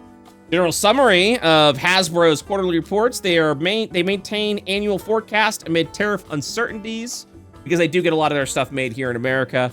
First quarter digital gaming revenue jumped to 46%, with reports of 25.1% adjusted operation margin. So they're making some money. It's all that Magic the Gathering secret layer. Yeah, revenue. It is. Yeah, revenue from Hasbro's digital gaming segment, which makes online versions of the game such as Magic the Gathering, jumped to 46%. God damn. So Hasbro's doing great. They're always doing great. I mean, as weird as it sounds, I'd rather they were doing great than not doing great, because I wish that they would use their Magic the Gathering money on D&D again. Yeah, I mean, imagine that world. Imagine that world where they're like, fuck it, just use your quadrillion dollars from Magic the Gathering because you basically print money, and just do whatever you want with D&D. Yeah, to me it's just more of like yeah, let's see here. Yeah, for me it's whatever, and the reason why it's whatever is because we have the SRD now, which we are going to talk about right now. Amazing segue. We are out of the dumpster fire, baby, and into some D&D. One more thing. Yes. Oh, back into the fire. Back into the fire. No. Yeah. Oh, okay. Nice and crispy. Well, now that we're out of the dumpster fire, we can get into a couple of things I want to talk about. Soot covered. All of my whiskers are fucking singed completely. So is our litter bugs. I look at the audience. I look at Crown. Does it feel good? How'd that feel, chat? That feel good? That feel all right? Does that feel good? Did you immediately recoil, or were you like how you feeling? Did you cringe a little bit, or did you go, okay, I'm a little bit of a litter bug? What do you think? I can fucking be a little bit of a litter bug. Let us know by joining the Patreon Discord. Let's talk about... Yeah, exactly. You don't like it? Talk about it on Patreon. Patreon.com/world of Patreon.com/dumpster delvers. Nice.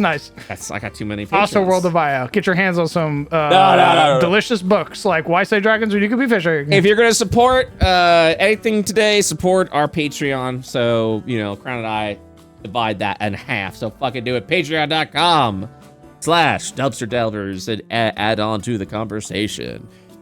So with that, big D&D news that happened. I think this is this happened Tuesday. And that is that the SRD 5.2 came out, and it was You were hyped. I couldn't fucking believe it. I was expecting it to be very watered down, but as long as the new game rules were going to be in there, I was going to be fine with it. I didn't need any content. I'm a third-party developer. I'll just make my shit. But I mainly wanted the SRD out on principle because I really want the company to do what they say what they do. Period. And I don't care what it is. And the SRD 5.2 more resources.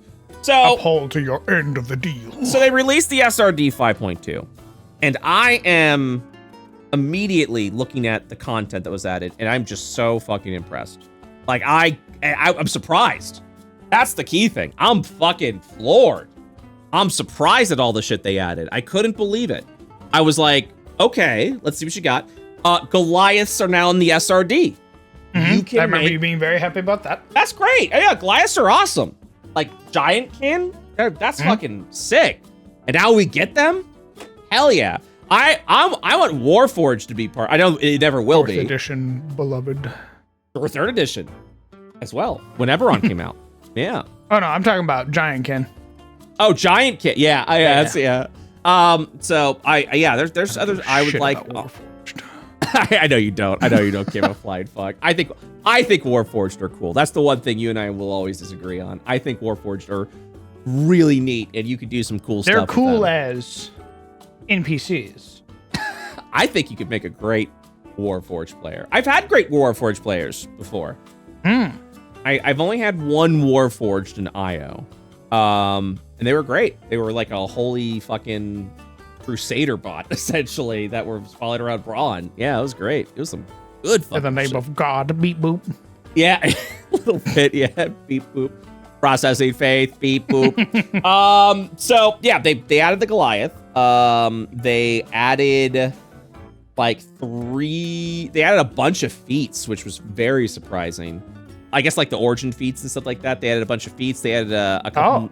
They added a couple more backgrounds because you need those backgrounds to essentially make some classes work. They added firearms, which was super fucking exciting. So third party can use the firearms. So like the Renaissance firearms. Yeah, like the musket and pistol and all that. Yeah, that's it. Now it's in there. So I thought that was really fucking neat. They added a bunch of spells that were crowd favorites. So spells like these are crowd favorite spells. Chromatic Orb is now part of the SRD. Dissonant Whispers. Ice Knife. Hex. Hex wasn't part of it. Now it is. And those are the ones that I can remember off the top of my head, but it was like 10 or 15. Charm Monster, which I didn't realize wasn't part of the SRD originally. So, yeah, I was... Ooh. I can see this already being pretty... Because this you already mentioned monsters. Yeah. There's a group I follow called Forgotten Adventurers that was running into an issue that they couldn't... They were kind of limited due to copyright. They couldn't make any more monster tokens because they had made all the SRD monsters. Right.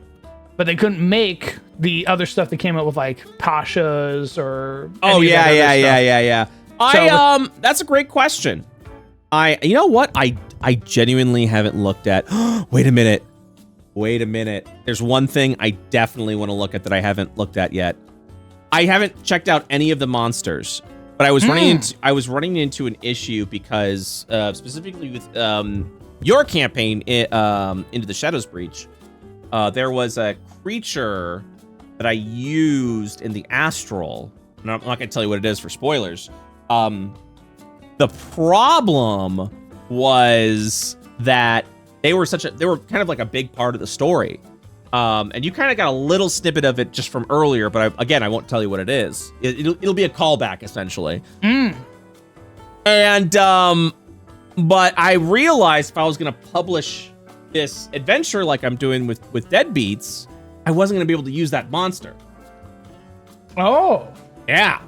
So I was like, oh, darn, because it wasn't part of the SRD. But I think it was added to the monster manual. But I don't think it's. I haven't read this yet. I haven't actually looked at any of the monsters because I didn't care. But let me check to see if this I didn't actually give a shit. I didn't. But now that the monsters are there, let me see if they're there. I don't think they're going to be. If they were there, that would be fucking insane. Let's see here. No, they're not there. I didn't think they would be, but there was a little part of me. There was a little part of me that was like, ooh, but what if they are? What if they are? It'd be really fucking cool. I'm looking right now to see if there's any like new shit that I think the monster. I don't think there were a lot of monsters that were added to the 5.2. But excuse me. Let me look at this real quick. They also had like a list here. Okay, yeah, the spells. They added 20 spells, dude. God damn. Charm Monster, Chromatic Orb, Dissonant Whispers, the new Divine Smite spell that everyone hates. Dragon's Breath is now. Divine Smite. Yeah, Dragon's Breath is now part of the SRD. It wasn't before. Oh, really? Yeah, but that was also a very popular spell. That was like Very popular. Yeah. Ensnaring Strike is now part of the SRD. Hex, Ice Knife, Mind Spike, Phantasmal Force, Power Word Heal, Ray of Sickness, that's huge. Searing Smite, the Sorceress Burst, Starry Wisp, which is both of those new cantrips. Summon Dragon, which is new. Tsunami and Virtual Elixir. Those are all new spells. But they were added. That's cool. They added 15 magic items that I don't give a fuck about. Yes. Okay, here it is. The 17 monsters they added were nothing burgers. They were just new stuff. The Allosaurus, Ankylosaurus, Archelon, so that you can dinosaurs. You can have dinosaurs or whatever. Bugbear Stalker, so another bugbear. Goblin Boss, another goblin. Goblin Mini, another goblin. Guard Captain. Hippopotamus. Hey, that's pretty cool. Hey, Hippopotamus.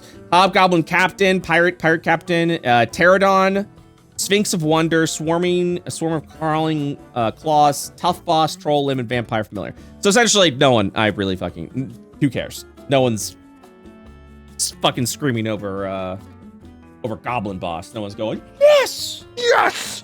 That's my favorite guy! I fucking love him, dude!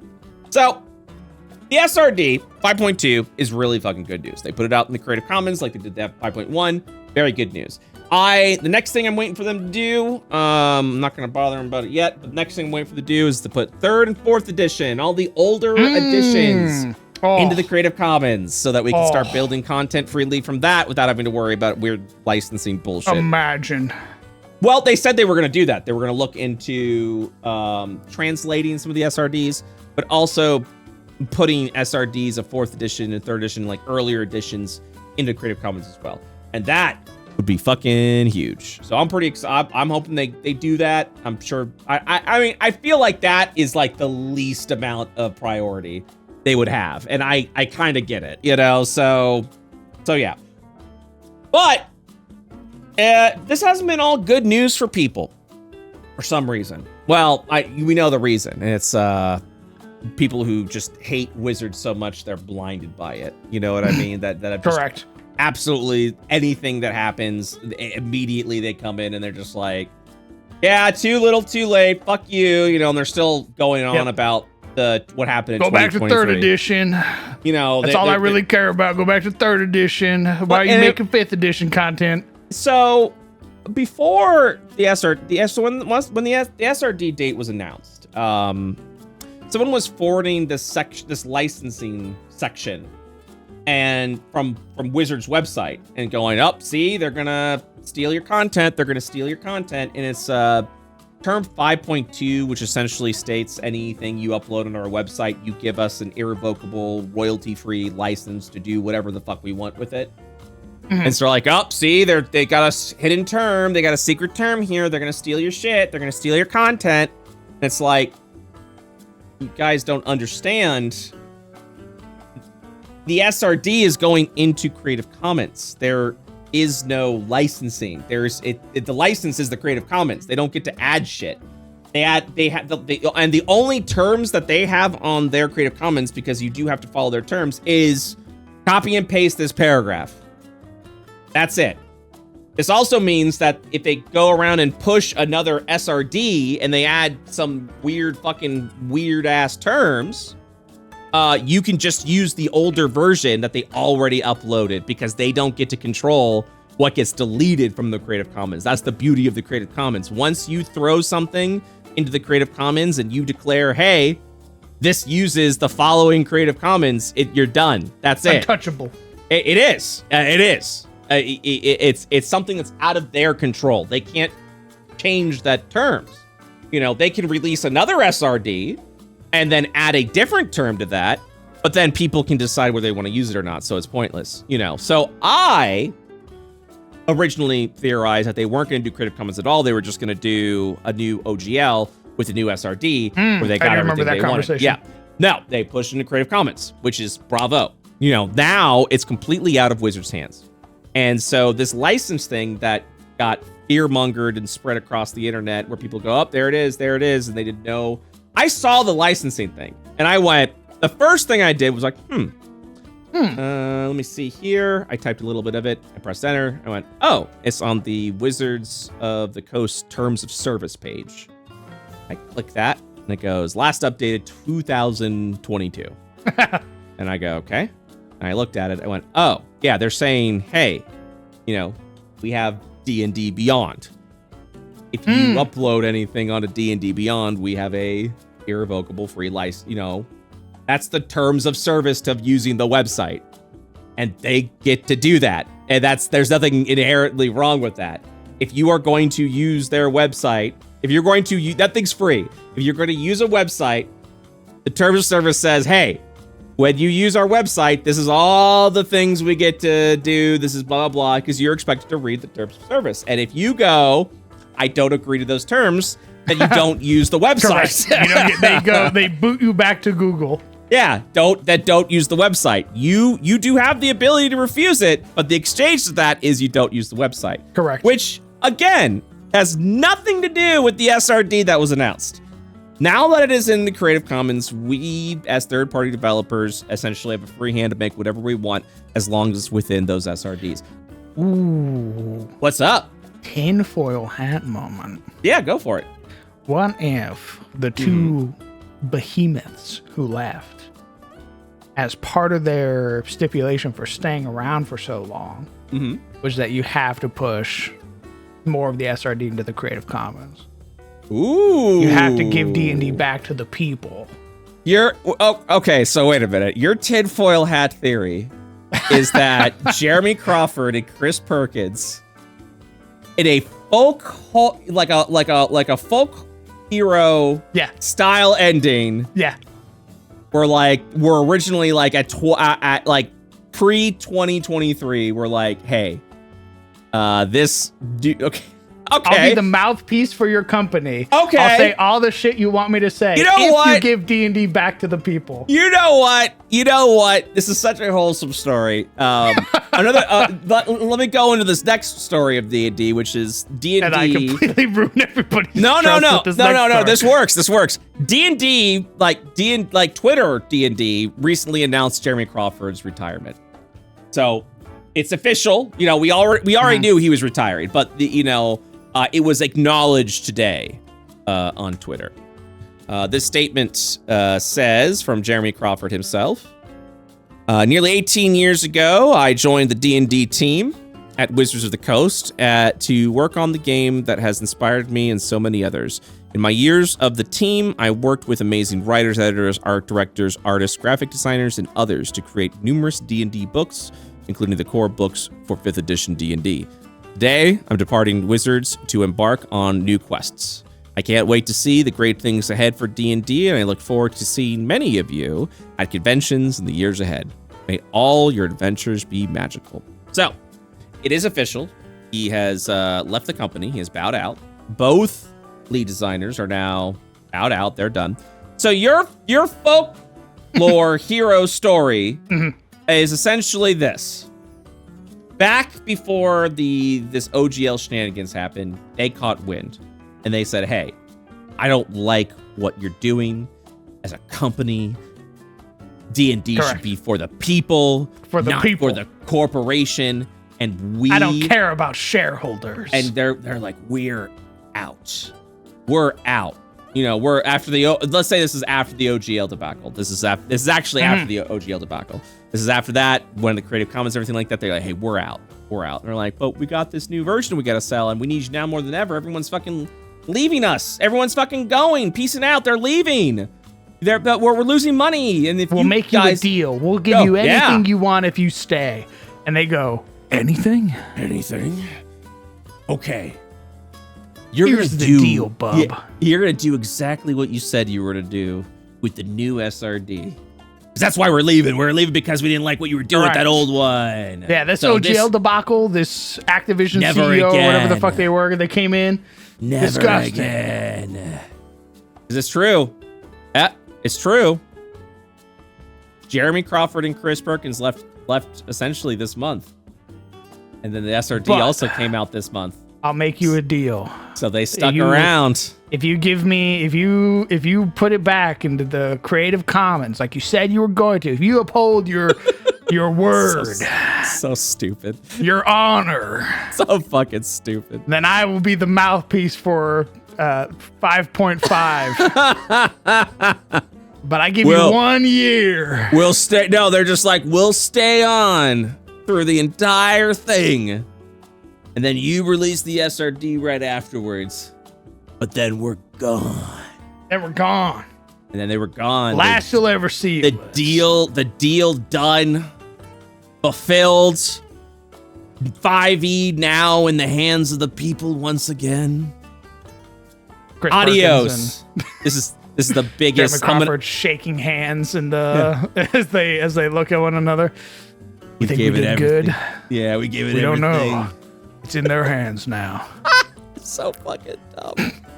That is the biggest tinfoil hat. I entertain it because it's a sweet story, and I hope that is what genuinely happened.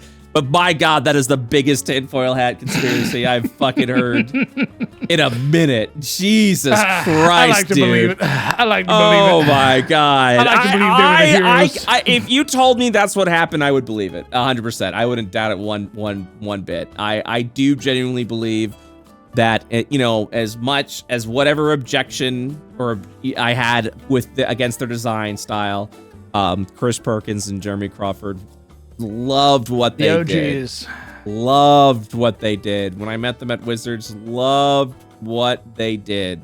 When someone talks to you about something they're passionate about, what's so awe-inspiring about it is that you can see the passion and you kind of get wrapped up. It is hard to fake passion. You get wrapped up in it a little bit when you are just embraced by such passion. And everyone that worked at D&D, non-corporate side, you just felt that. Everyone wanted to be there. Everyone was happy to be there. Everyone was passionate to be there. And while they were gritting their teeth over some of the shit that was being said, corporate-wise, they were just so happy to be there. And and they were no exception. They were absolutely, they absolutely loved what they did. So for the people, hats off to them. And so, but with SRD 5.2. I've been singing his praises. I've been commending Wizards of the Coast for following through on this one. And again, that is me. That is what I do. I go, hey, this is fishy. I'm gonna call you out on it. I'm gonna call bullshit when you do bullshit. But if you do something good, it has to go both ways. I can't. Correct. I can't be silent during the good moments. I can't be silent, or worse, which a lot of people have been doing, and shame. Doubling down on the hate rhetoric. Yeah. I don't care if you're doing good. Fuck you. No, not even that. Just kind of twisting it and turning it into a wrong. Essentially being like, oh, you're doing this. Well, it's because you're doing this, which is wrong, and essentially another notch on the why to hate this company. For me, that just creates a lot of unnecessary noise. You have to commend the commendable, even if you're just like. That's why I was surprised. I was like, yeah? How is this going to make you money, Wizards of the Coast? Okay, that's awesome. You're doing great. Final wishes. Yeah, that's what I believe. Yeah, I'm going to believe that. That's what I'm saying. But a little bit of hope maxing. So, but when you look at everything, I'm like, okay, it's 2024 5e or D&D 2024, which we can't say in our writings. Is in Creative Commons. We can make content for the latest version of 5e. Awesome. We don't need Wizards of the Coast to make shit. There's no, there's so much misinformation that's been spreading. That licensed graphic, which has nothing to do with the SRD, has been spreading. That's really made people go, oh, you're just trying to steal money from third parties. It's like, they can't. There's no way they can do that. Correct. Unless there is a deal in place an external deal in place that says, hey, and I'm sure there is for like content that's on D&D Beyond. I'm sure that's got to be at least and we talked about this, probably a 70-30 deal where Wizards of the Coast gets 30% of revenue earned off of your product on D&D Beyond. That would make the most sense. That's a separate deal that has nothing to do with this. This isn't something that you have to be forced into doing. You can create content. Why Slay Dragons Me Fishing is a book I made for 2014 and 2024 5e. I haven't given Wizards a dime because I don't have to.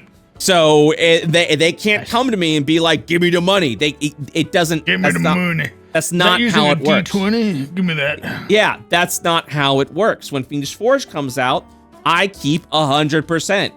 Wizards of the Coast gets 0%. That is the deal. I use the content that they have freely released on the Creative Commons. I make content that you, as the consumer, knows is a 5e content that you can use for D&D. And that's the end of that. Now, if I break the SRD, they can pursue me for damages. Of course, they're free to do that, but that's their legal right. If I started making a book about Mind Flayers, which is not in the SRD, that is an IP of Wizards of the Coast. They can come after me. They can pursue that, and it is within their right. So at the end of the day, this is a good thing because, and I know where people are also arguing where they're like, well, look what they tried to do with the OGL. The OGL is a sure thing, but then they came in and tried to change it. They were doing some legal fuckery where they were trying to essentially retranslate a clause in there and essentially say, no, it doesn't mean that, it means this. Which you misunderstand. Which again, the original architect of the OGL said, no, that was not what it was intended. They used a poorly chosen word essentially. And this new Wizards of the Coast were like, well, see, we understand. It's legal bullshittery, But that's the OGL. But they're going into when they put it into the Creative Commons. That is not their terminology. That is the Creative Commons terms of service.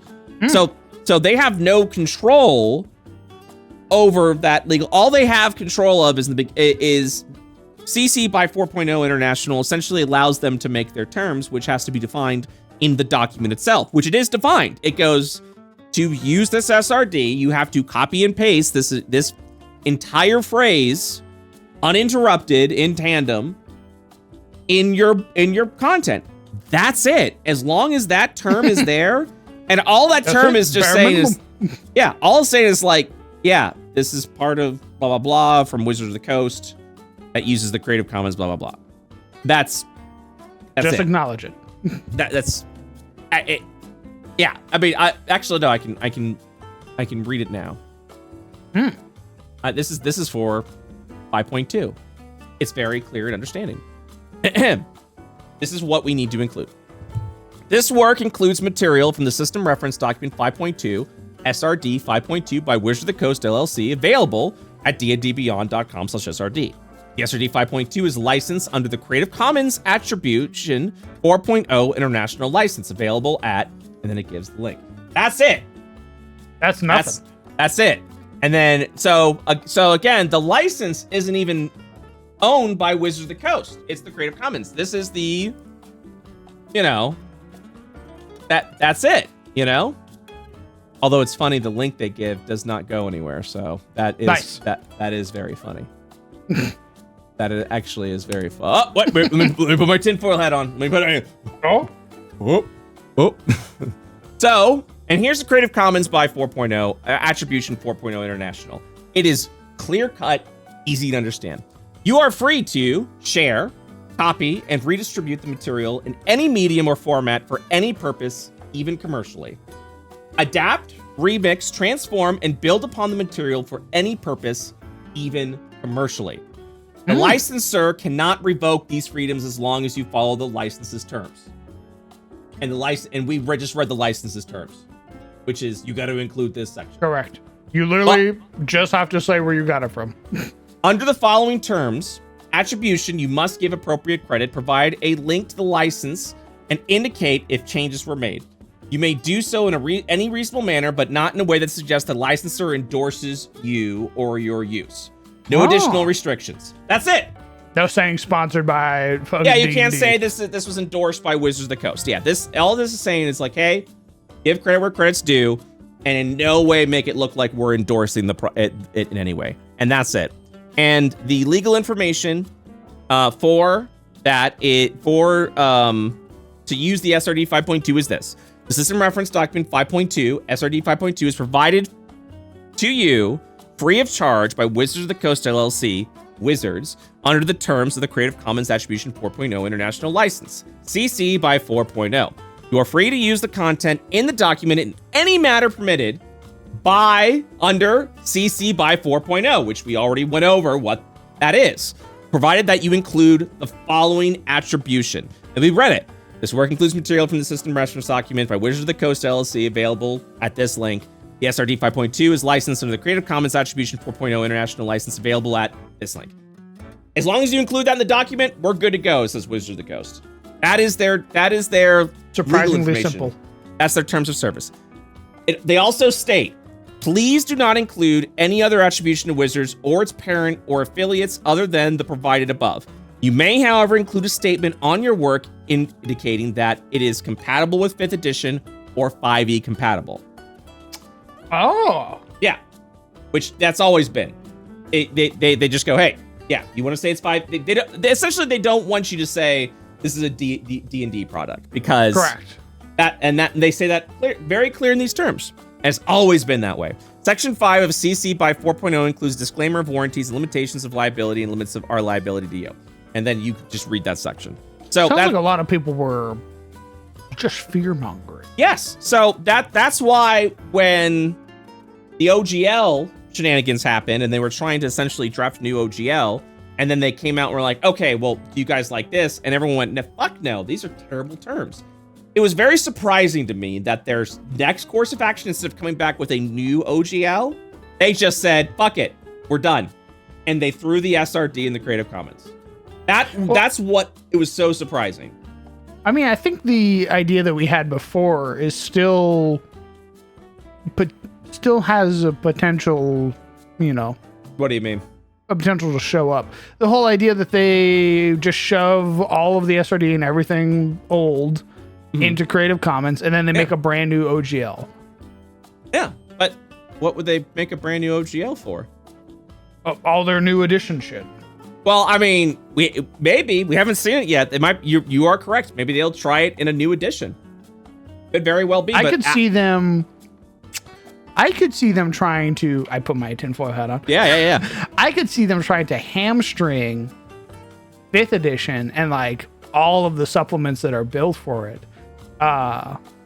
So that way they can basically use it as like a springboard to launch 6th edition. And then 6th edition has their new OGL, has all of their new shit that you can't touch at all as a third-party company. And if you want to, money. Yeah, so here's the thing. They can totally do that. You are correct. They could, because so essentially if Wizards of the Coast goes to a 6th edition, they are essentially saying it's time to build a new audience.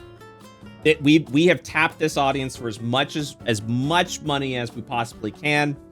Now it's time to build a new audience with this newer edition. And that could include a strategy that lets you, that is a more profit-induced third-party system. They'd have to build the infrastructure for it. And 5e definitely isn't it, although with D&D Beyond now uploading more and talking more about like from your favorite creators and et cetera, et cetera. And what's also doing it right now. What do you mean? They could be spending a lot of their effort and time building the infrastructure. Yeah, I think so too. I genuinely think so too, because D&D Beyond has so many third-party creators. Content that's been well known and established that's been just coming out like a fucking tidal wave. So they probably are building it, and they are building like tools as well. Like there's an actual like general FAQ about the SRD. including some things that I didn't even, realize could be done. One of the things they bring up, if I can find it, is essentially the ability to, reference other books, like how to reference other books. Like you can actually write little, hey, this is similar to the effects of this spell, and you can see this spell in Tasha's cauldron, Tasha's whatever on page blah blah blah. You don't say what it does, but you can. They have reference it. They have come out to say hey, you can reference it, and you're just Damn. like, oh my, I'm like, holy shit. Yeah, the creator on the creator FAQ page.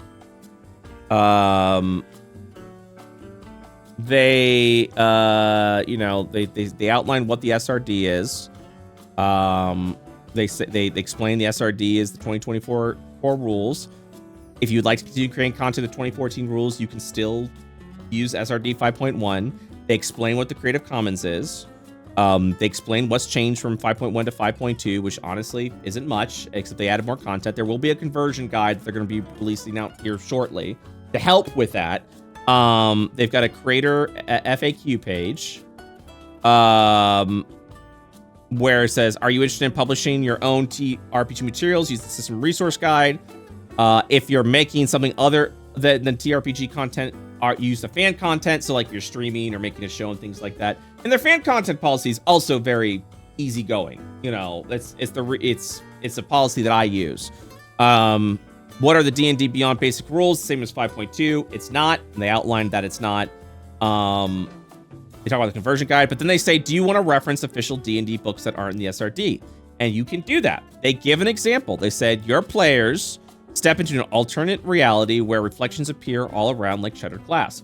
Some ideas on potential effects of the alternate reality. Check out the mirror zone effects in Tasha's Cauldron for Everything, page 158 by Wizards of the Coast. And then you got to put a little 1 and then have a little below the, somewhere in the bottom of the page, 1, Wizards of the Coast, LLC, Tasha's Cauldron of Everything 2020. So they've kind of given you instruction on hey, you can reference our books if you want. And it symbiotically kind of works because you're advertising their books. And at the same time, using, their content technically, So, I mean, I'm not going to do that, but that, the fact that that's an option is pretty I have no cool. intentions of doing so. I know. So again, this is what is so cool. So a lot of people also so the rumor that oh, well, I don't want to support Wizards. It's now that the SRD is in Creative Commons, you don't have to. Correct. You don't. You are not obligated to do so at all. Yeah. Because here's the thing, third-party developers can now use it freely without Wizards interference. And unless there is some other deal in play, which there is, for me there isn't, and there's not going to be. Or it's not, I don't know. I can't work with definites like that. But what I'm saying is you don't need to deal with Wizards anymore. If I make a book, the money goes to me and my publishing house. None of it goes to Wizards. So if someone, I don't know, was working on their new version of 5e, I don't know what you'd call it. Let's say IO5e. Let's just say that, if someone made, their own version of 5e and released a, player's handbook, game master guide, monster manual, all that shit, Wizards can't do anything about it. And then now you're supporting a third party that has made a new version of 5e that may or may not work with your stuff. And there are plenty of new versions of 5e coming out. I mean, Tales of the Valiant, I think, Kobold Press went, that's their version of 5e. And I'm sure they make content for it all the time. So now you're supporting them. Where do you think Pathfinder came from? Pathfinder literally came about because of Wizards of the Coast's fuckery. They're not paying anything to Wizards of the Coast. So, and you like Pathfinder, you can play it. You're it's, yeah. So, I mean, simply put, at the end of the day, the third party has benefited immensely from this. Wizards of the Coast gets to do the marketing spiel.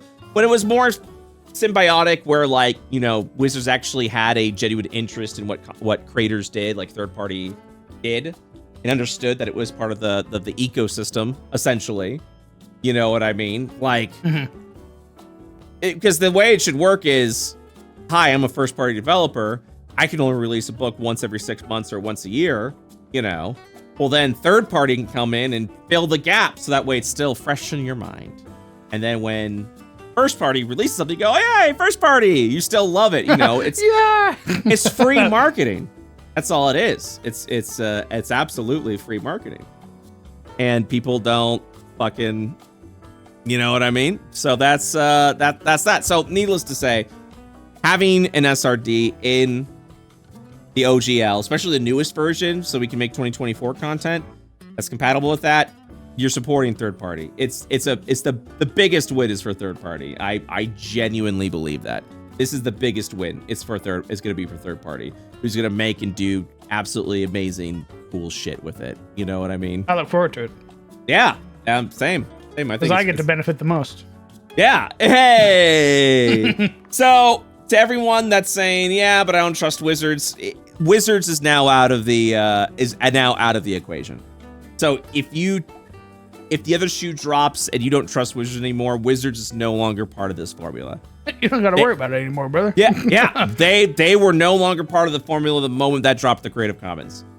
You never have to deal with them doing some fuckery with the license because they don't own the license that's attached to the SRD. It is not their license. It's a public license that you can read freely from a separate source altogether that is commonly known, the Creative Commons. Even if you aren't a legal head, even if you aren't a fucking legal head, you've heard of the Creative Commons. I'm just saying. The fact that it's under such a public license, there's no way it's gonna change.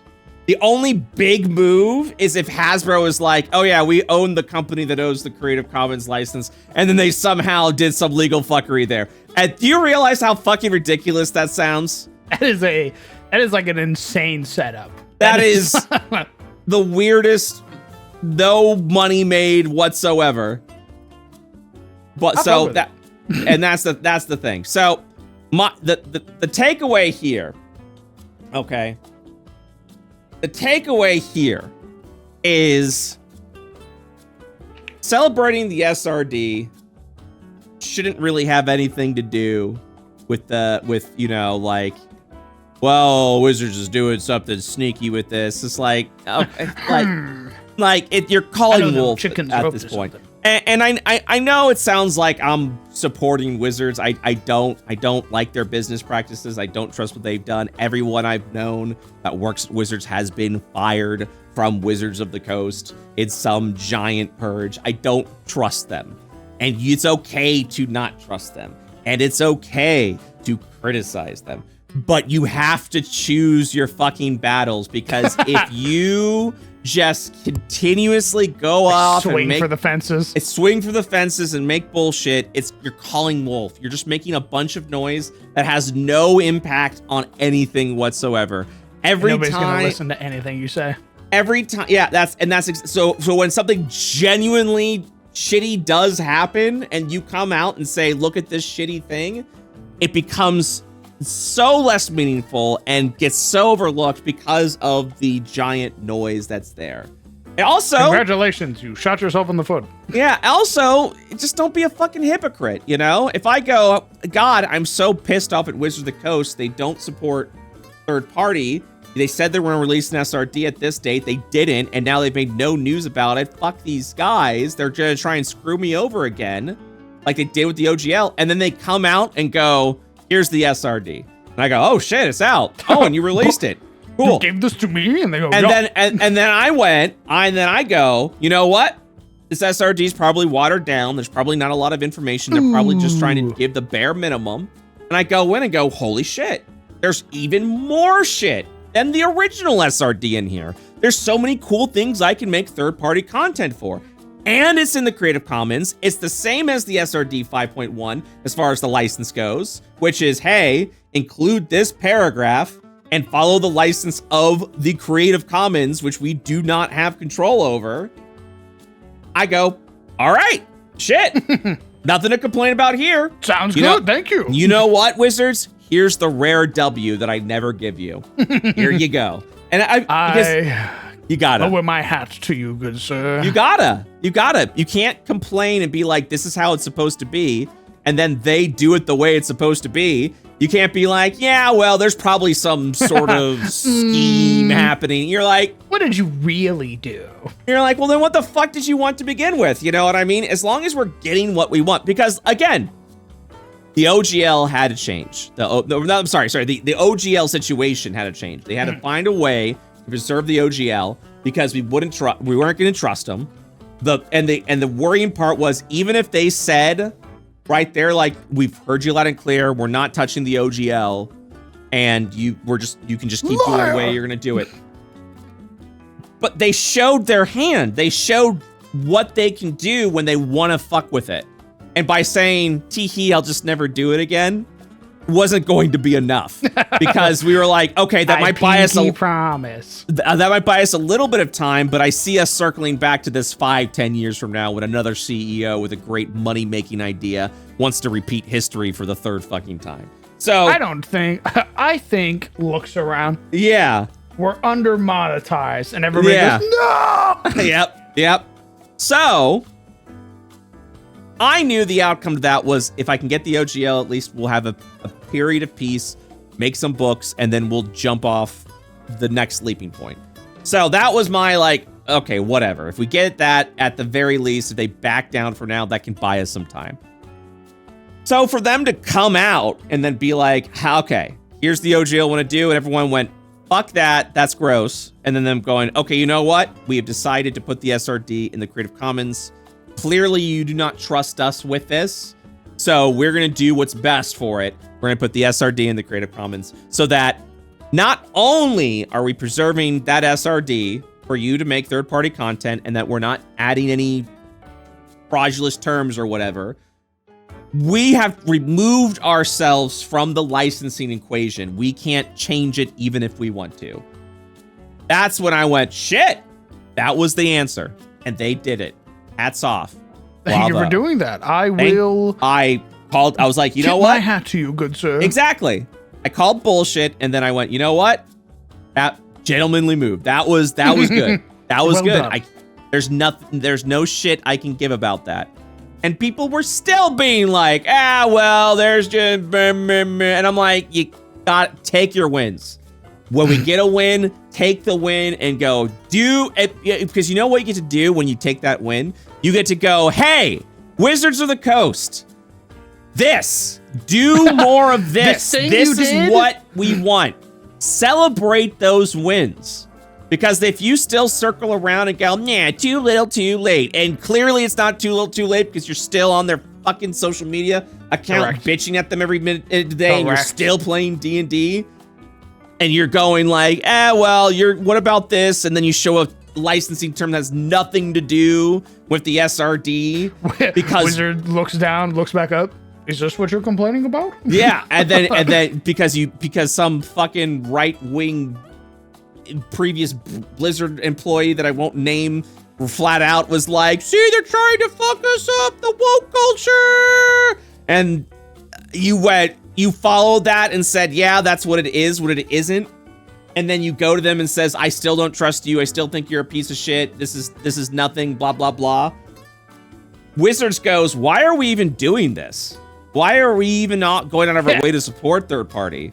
It's clearly not earning us any favor. It's clearly not what the people want. Yeah.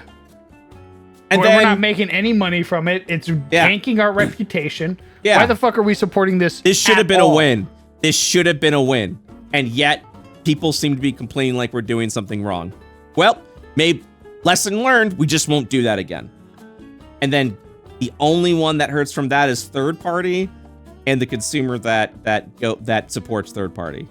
So, unfortunately, that is kind of like a situation where people have to learn, like fire's hot type deal. Yeah. Like, hey, when you don't cheer them on when they do the good thing. It's all bad things from that moment forward. Treat companies like a little puppy. When they shit on the floor, scold them with your wallet, and they go wait, because that's the only way they learn. That's the only way they learn. But when they do something good, be like, yes, I want more of this. And then the business, if they have any clear stuff, says, hey, they want more of that. Hey, they really like that thing. let's do that again, because it does good things for us, you know. And that's my main takeaway. Also, just from a general standpoint, it's a waste of fucking energy to be angry at something that isn't happening at that moment. You know what I mean? True. Like, there's no point. Brother, it has to be exhausting. It sounds so fucking exhausting. Who bitch and moan on Twitter nonstop, like, oh, another DEI woke project. They're turning the frogs gay. Yeah. This is all I think about. And I go, that's all you think about? Oh my God. You don't have like a loving family or anything that's waiting for you to get off Twitter? Damn, dude. Yeah, but that's all I'm saying is, like, it's good. And all the concerns that people have come to me about, like in responses and stuff like that, where people are like, yeah, well, you're gonna see what they're gonna do here soon. You know, I don't trust them. This is a trick. This is a play. I go, it's not a trick, because if it's a trick, it's a bad trick, and they played themselves. And then I explain everything, and then I get people who's like, well, I've been seeing what they've done for the past 20 years, and you're just gonna have to learn the hard way because you don't know any better. And I go, asshole, I've also been doing this for 25 years. You're a terrorist. And I know, I've seen the original OGL come out. I've seen the shift with the GSL in 4th edition with the big shoe that dropped from there, which, by the way, made Pathfinder the titan it is today. And then saw them rewind back to the original OGL because they were trying to earn good credit, and then saw them again try to put their hand in the cookie jar. I'm fully aware what they are capable of, which is why it's so fucking good that they put their SRD in the Creative Commons, because that was the answer. I don't trust them with the SRD. Correct. But I trust the SRD when it's not in their hands. When it's held by the people. Someone else. Yeah, and that is the Creative Commons. So whatever sneaky shit they do, it doesn't matter anymore. Because if D&D does something that's going to hurt their brand, third party is going to thrive. We're going to come out of the woodwork and go, man, they suck, don't they? Wow. Welcome. Weird, huh, guys? Yeah, welcome. By the way, here's all the shit that we've been building. Because and also go, oh my goodness. Yeah, this is pretty fucking tasty. You made because of all of this, and you go, yes. Because big companies don't have their finger on the pulse like small businesses. They just go, they're all about metrics and, well, let's try this. Okay, let's try this. And small businesses. What do the shareholders say? Are they? Yeah, what do the shareholders say? Choices? Meanwhile, you've got a small business like me going, hey, I made a TTRPG book about fishing. I know it's not commercially viable, but for me, it'll probably do pretty well because I also happen to know that a lot of players like to fish. And everyone went, holy shit, I didn't know I wanted this. It's like, yeah, but I know you wanted this. I needed fishing. Yeah, I'm literally talking to you directly. I'm not asking a board of directors, hey, what's going to make us the most money? Correct. So yeah, third party, now that this is done, D&D can die tomorrow, and we will fucking we'll be party. Good. Because again, Pathfinder. Pathfinder is what has kept 3E alive to the 2020s now. It's still alive. Was Pathfinder. Yeah. Like, I'm saying we, right? But it's like, I'm a Pathfinder guy. Yeah, you're a Pathfinder guy. Yeah. I got my own stuff, but like, yeah. I still root for all the D&D people who are like, I look over at the boat that the D&D people are in, and I'm like, You guys passed that hole? Nice. Yeah. Good on you. Yeah. And so because now this is the beauty of it. No matter what Wizards of the Coast does next, whatever D&D does next, even if they jump ship to a new edition or if they just go for pachinko machines or slot machines or whatever the fuck they're gonna do to try and make money quick. It's in the Creative Commons. Third party's got you. Third party will Third party will step in and just can make a better 5e, much like what Pathfinder did with 3e. So nice. I'm not worried at all. Now that we have a foundation and we're set, third party's is back. Third party's gonna win. Now we just gotta figure out these fucking tariffs. Full circle, man, baby. Just gotta survive. Just gotta survive. You know, your book being 125%. Full circle, baby. God damn. Well, you know what, guys? I think that's it. I'm sorry we didn't get to a viewer topic. The one thing I wanted to talk about was which is something we can think about for next time. Lore, who's over on our Discord, jumping off the dire wolves, because we were talking about dire wolves the last time. Asked what D&D monster should be created IRL. Like if you could choose one. Yeah. Where you're like, let's make that. Am I an evil scientist who has like full control of this creature? No. As in like, did you know the well, I guess we will do this. We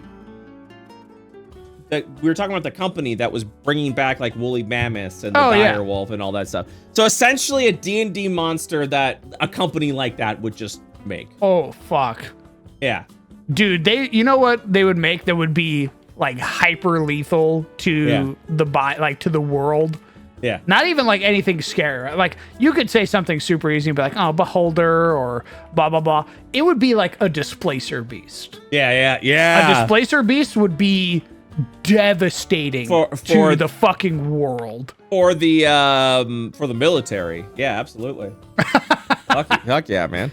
Dude, I roll in to a third world country. I'm here to take your oil, and I see this semi-cloaked being because my passive perception's an 18, and I watch it rip Rodriguez's head off in one move with its weird phalange tentacle like gripper thing, and then it goes invisible again, and I go, "What the fuck is that?"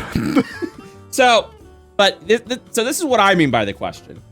Like you're in like a press conference and the point is like, what should we work on next? And they're like, you got to be the one that's like, oh, you guys should make this thing. Like, what would it be? Like for me, I would want them to bring back the Kiwi. I want to see a Kiwi, goddammit. That's like normal creatures. Like if I had a choice, if the company came to me is like, what should we do next? I'd be like, Kiwi. Yeah. No, not the Kiwi. I'm sorry, the dodo. I want this. I was dodo. Like, the Australian bird? I'm so sorry. The dodo. I want the dodo back. I want a pet dodo. That sounds cute as fuck. But so what would you want for a D&D monster? Yeah, I gotta think about that, man. I also don't know because they all kind of suck. There's a lot of really bad things. Yeah. Like a lot like I could say owlbear. But an owlbear is like just a very aggressive predator. Like, it's considered a monstrosity. It's not considered a beast. Yeah, it's like the byproduct of a wizard. I wouldn't want anything that would be like, as long as we like keep them in captivity, you know. As long as I keep it in a cage and feed it 3 times a day, and it doesn't somehow escape. It would be great to have. I'd want a series of mono drones. Interesting. Everything just to give a task, and they just do that task. They do that task really well. Yeah, that's all they do. I think they would do that task so well that they eventually view you as redundant because they already know what the next task is going to be, and they get rid of you. Yeah. No, I definitely no matter what we make, our downfall is imminent. Like correct. I understand that. I totally get that. As long as we're both in agreement there. Yeah. No matter what we pick, dead. Yes. Yeah. I mean, there's nothing else. There's nothing. Fucking nothing. You can't. There's nothing you can give me. and that wouldn't cause like mass hysteria and devastation. Nothing. Correct. You're like, flumps, they're so sweet. Insane. Dude, flumps love hanging out with evil beings. Yeah. Fuck that. Like, you make a flump and it immediately starts with levitating towards politicians. And you're like, what's it doing over there? Yeah. Just kind of flumping up. No, Flumping I mean, it up. look.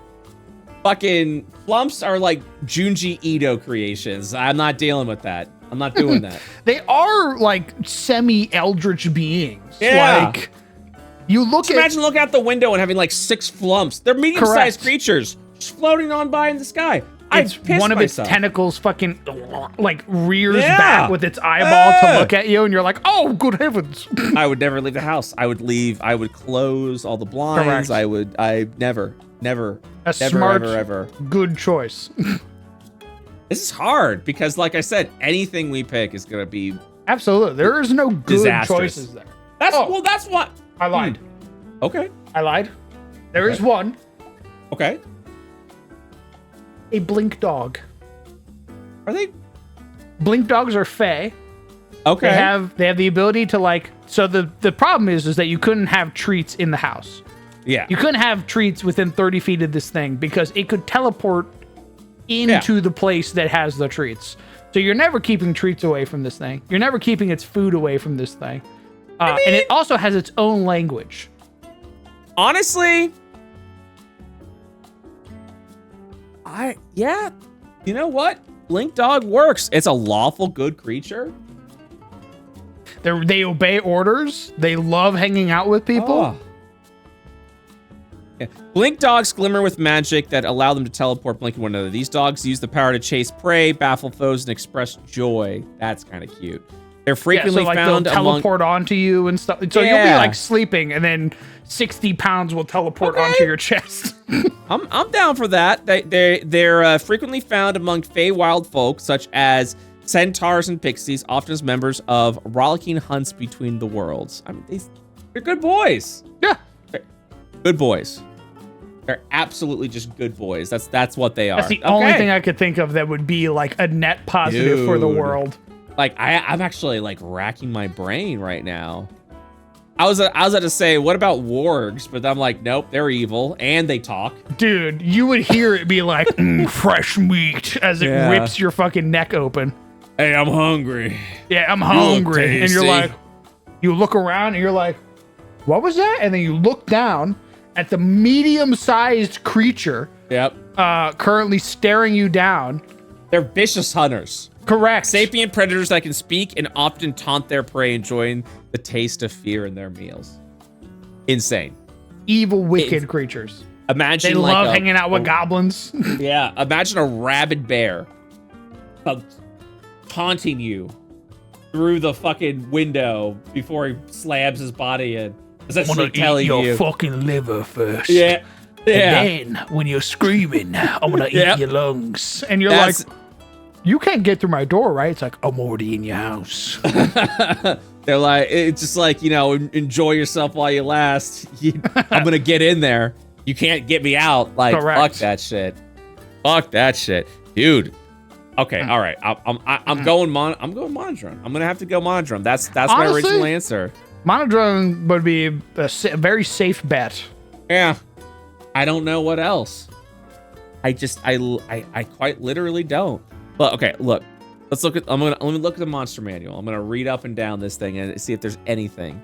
You know, and I don't want to do humanoid because that's weird. That's playing God. Oh yeah, that's weird. I don't want to be like, oh, goblin. No, Eric Crocker. Like that won't count. What about a water elemental?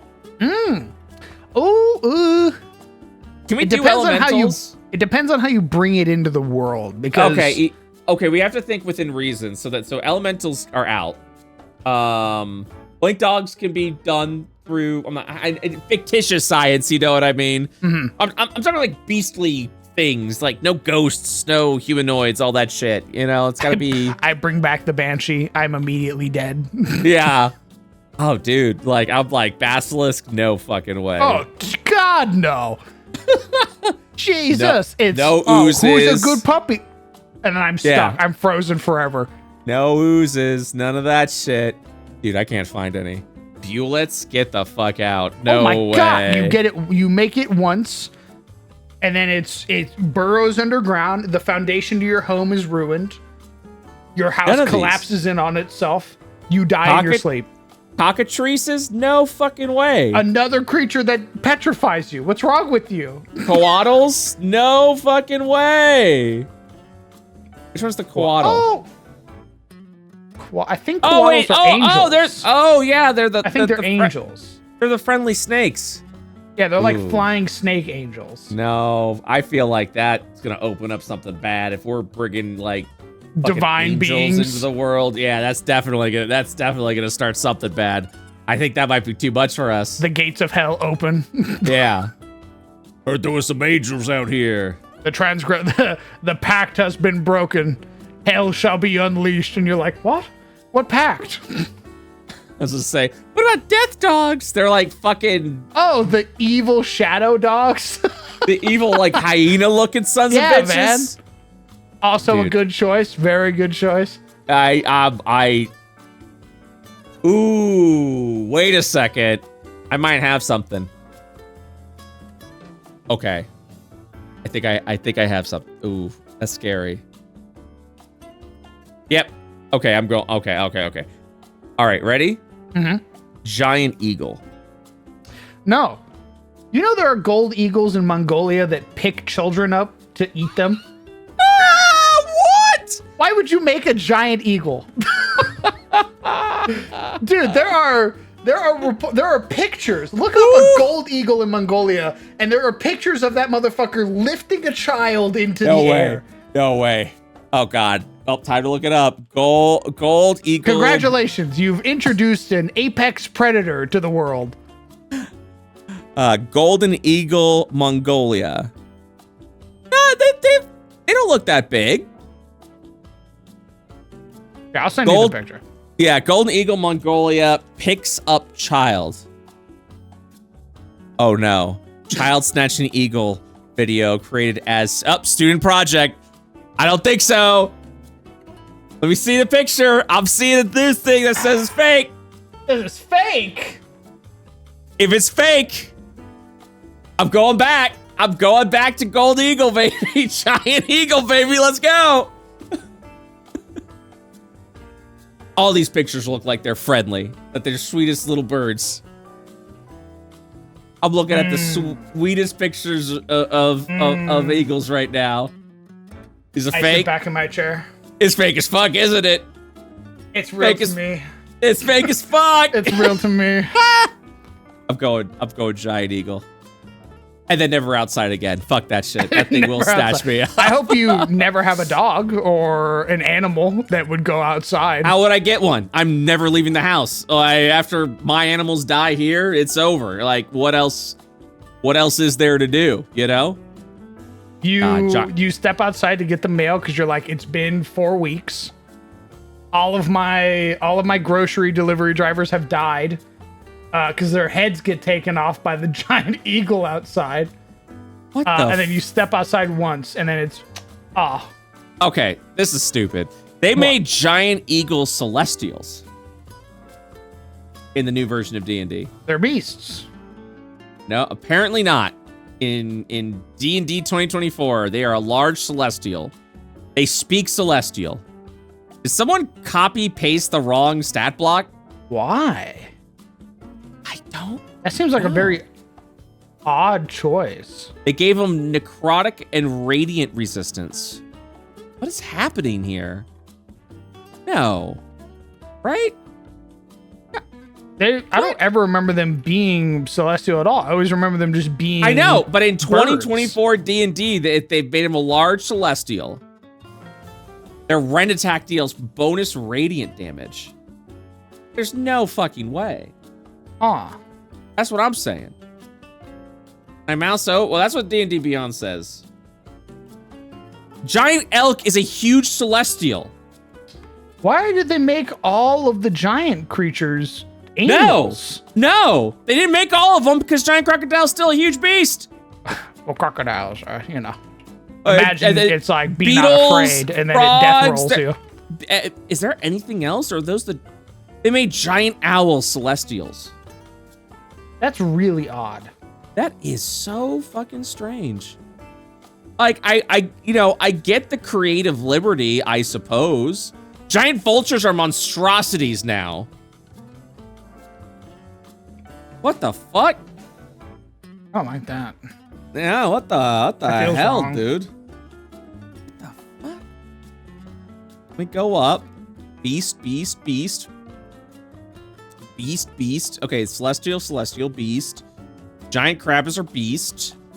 I'm just waiting for something to jump out at me and be like, hey, what's up? Flying snakes are monstrosities. I mean, that makes sense. So eagles are beasts, but giant eagles are celestial. That Weird. is... I mean, look, that's fun, I guess, but like, do we really need giant vultures, giant wasps, weasels, wolf spider? Yeah, beasts. That's weird. Huh. So 3 of those things are celestials. That is odd. So I guess no to the giant eagle. God damn it. And everything else I looked at, I don't think I'd want a giant. Giant wolf spider. What the fuck is wrong with you? Maybe they're friendly. I'm pretty sure there are wolf spiders in real life. Yeah. That They eat all the bugs. look up what was it, Newcastle Big Boy? Look that up. Oh, wait a second. No, there's a you know a giant wolf spider. This is the art they used for them in 2024 D&D. For the listeners at home, it's a giant wolf spider cocooning a corpse of a humanoid. So I don't think that is the play here. I don't think we're gonna do that there. Nope. Not doing it. What the hell? What's wrong with you? I got Dude, nothing. A spider would look at us like the Yeah. most succulent meal. Yeah, that picture right there says like, I'll eat you. Oh my Yeah, god. dude, it's gonna sit outside your house because it knows it's an ambush predator. It's gonna sit above your doorway, and the moment you step out, it's to the side of your head, Dude, and then you cease to be a person. Yeah, all I got are constructs. I think a shield guardian would be great. Yeah.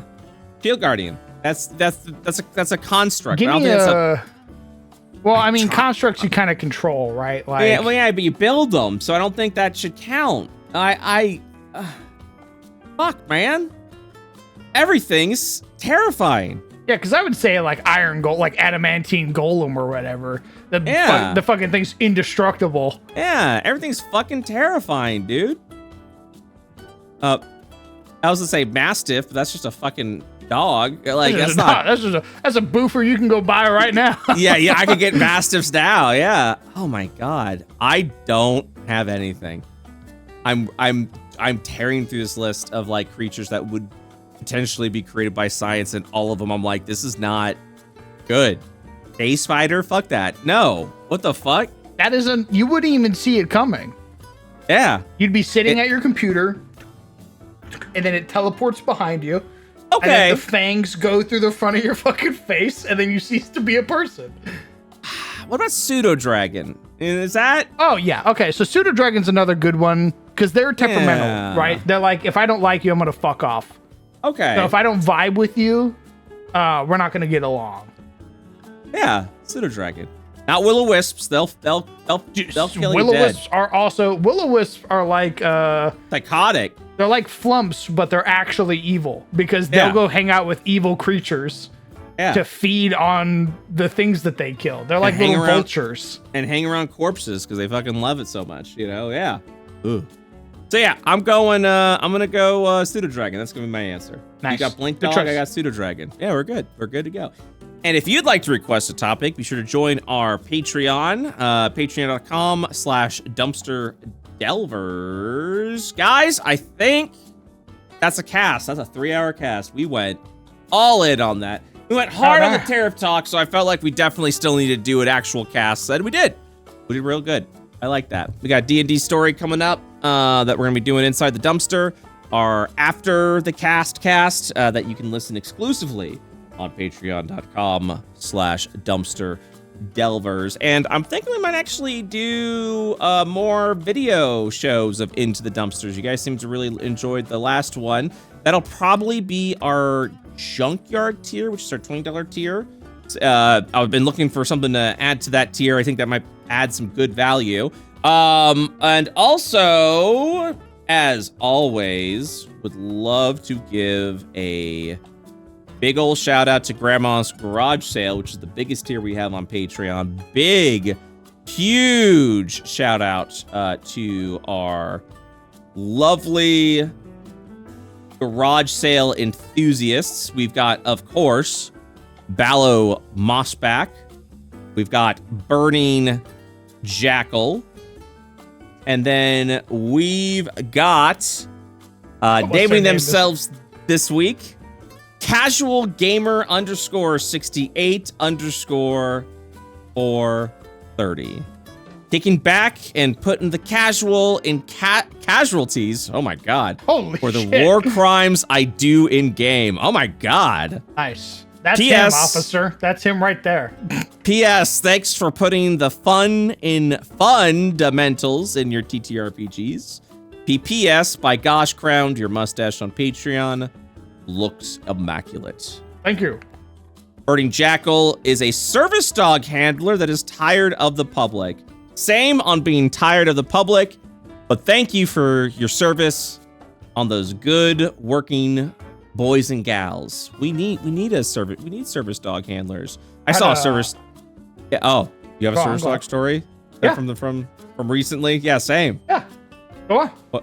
Oh, yeah. No, you go on. You go on. Oh, well, I lived with a blind gentleman, a good friend of mine whom I met through World of Warcraft. He had a seeing eye dog named Eagle, a golden retriever mix. I can't remember what they really were, but they were a good boy. And I was allowed to pet them when they weren't on service. They recently retired. They had like hip issues or whatever. But now they are living the lap of luxury. So they're not helping them get around anymore. They get to sit there and be helped. Be a boofer. Oh, that's so sweet. I love that. That's wonderful. I was going to say I just saw a service dog at a steakhouse me went to recently, and it was a good working boy. He was sitting there, kept looking at me, and I was like, I just want to love you dearly. I want to stare you down and also give you lovely eyes, but I try not to pay attention. That's a working boy right there. I don't want to. I'm trying really hard to not pet you. I want you to understand how hard I am working right now. That dog was a professional, a fucking professional, dude. That was such a good dog. So thank you so much for servicing those the service dog handling those service dogs. Thank you so much for that. All right. That is it. Also, I didn't get a chance to say this at the beginning. We did get YouTube memberships and YouTube super chats activated. So if you enjoyed YouTube, if you enjoyed this cast and you would like to support what we do, be sure to join our YouTube memberships. I did put a super chat goal. If we ever get to 10 super chats in one recording of a podcast, I will tell you a cursed Waffle House story. Oh. Mm-hmm. Oh. Crowd knows what it is. Oh my goodness. I will tell the cursed Waffle House story. So, if we ever get 10 super chats on YouTube, then yeah, we'll do that. So, but that's it for us. Thank you so much for watching. And we will, or listening rather, and we'll see you guys next week. Have a good one, guys. Bye-bye. Bye-bye.